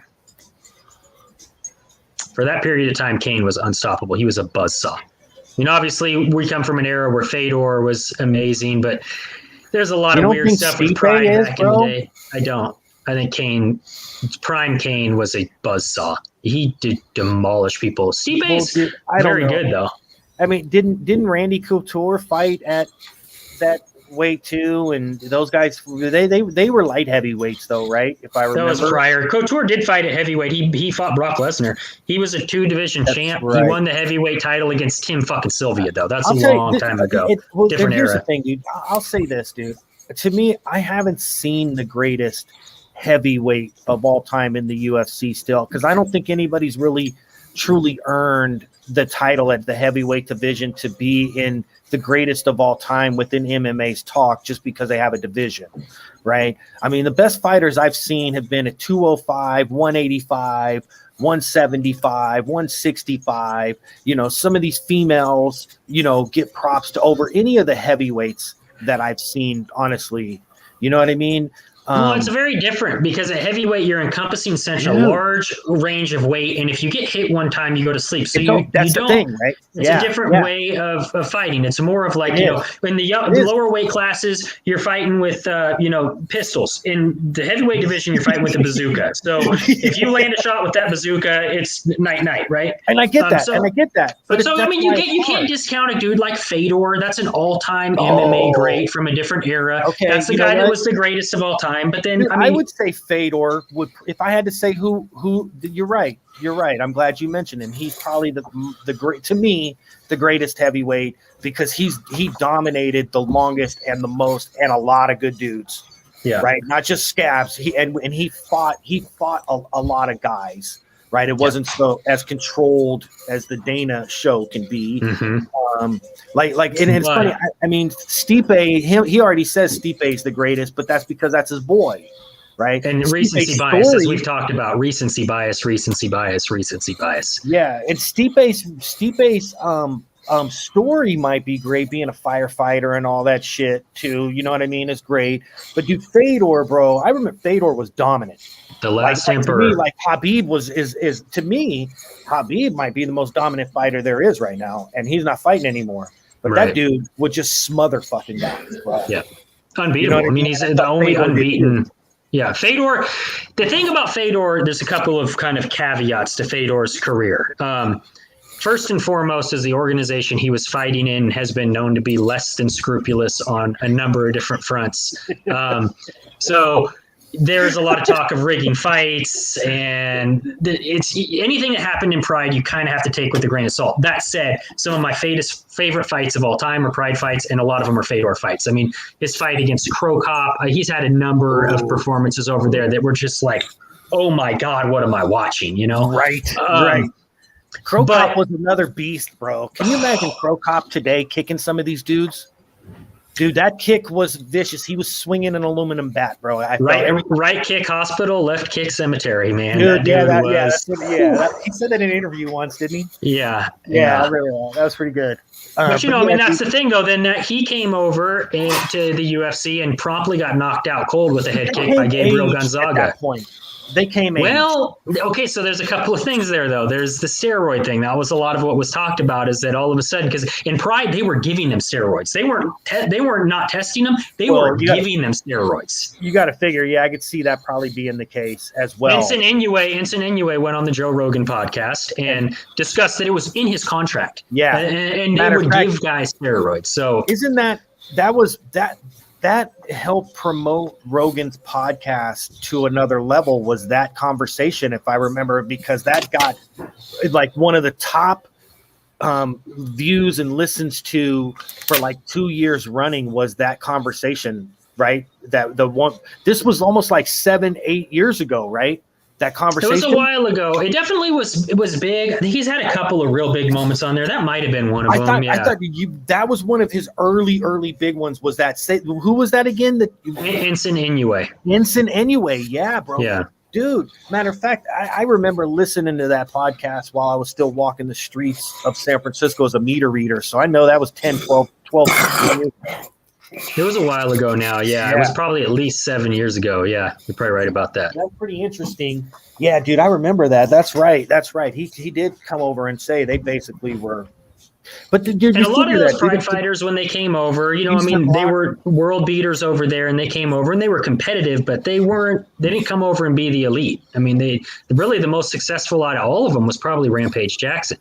In the UFC, at least, Rampage got a title, and he was not one of the elite over there. I think Rampage probably wasn't on the same steroids that those guys were all on over there. I thought Pride has had a couple of the heavyweight championship belts, though, because didn't Bigfoot Silva fight over there and come here and win the belt once? And Bigfoot Silva, I don't think ever won a UFC belt. No. I thought he did, bro. I thought he did win it one time. No, I don't think so. He got buzzsawed by the champions. Like Kane absolutely destroyed him whenever he fought those top-level guys. The dude who came from overseas and won a title, but he wasn't really a Pride guy. He was in Pride actually off and on, was Alistair Overeem. But he was kind of a different dude when he was in Pride back then. He was a 205er. You want to talk about the steroids. Steroids, yeah. Right? I still maintain, though, TRT Alistair, when he fought Brock Lesnar, is one of the scariest fighters I've ever seen. The knees that he threw to the body and body kicks that he threw, oh my God, dude, it was like a horse was kicking Lesnar. Those were brutal. Yeah, they were mules, bro. So, yeah, it was a different. I mean, and I get it. I mean, all of them needed to clean it up, right? Yeah. Right. I gotta go, man. We'll do that. We'll continue this. We'll have another MMA show. Steve, watch some MMA, man. We'll have some. That's MMA what I'm shows. gonna have to do. Yeah. Hey, definitely. We'll talk to you later, Key. Hey, Chris, I gotta get up on some shit too, so I'm gonna holler at you later as well. You know how we do it. All right, Pippin. I'll holler at you later, bro.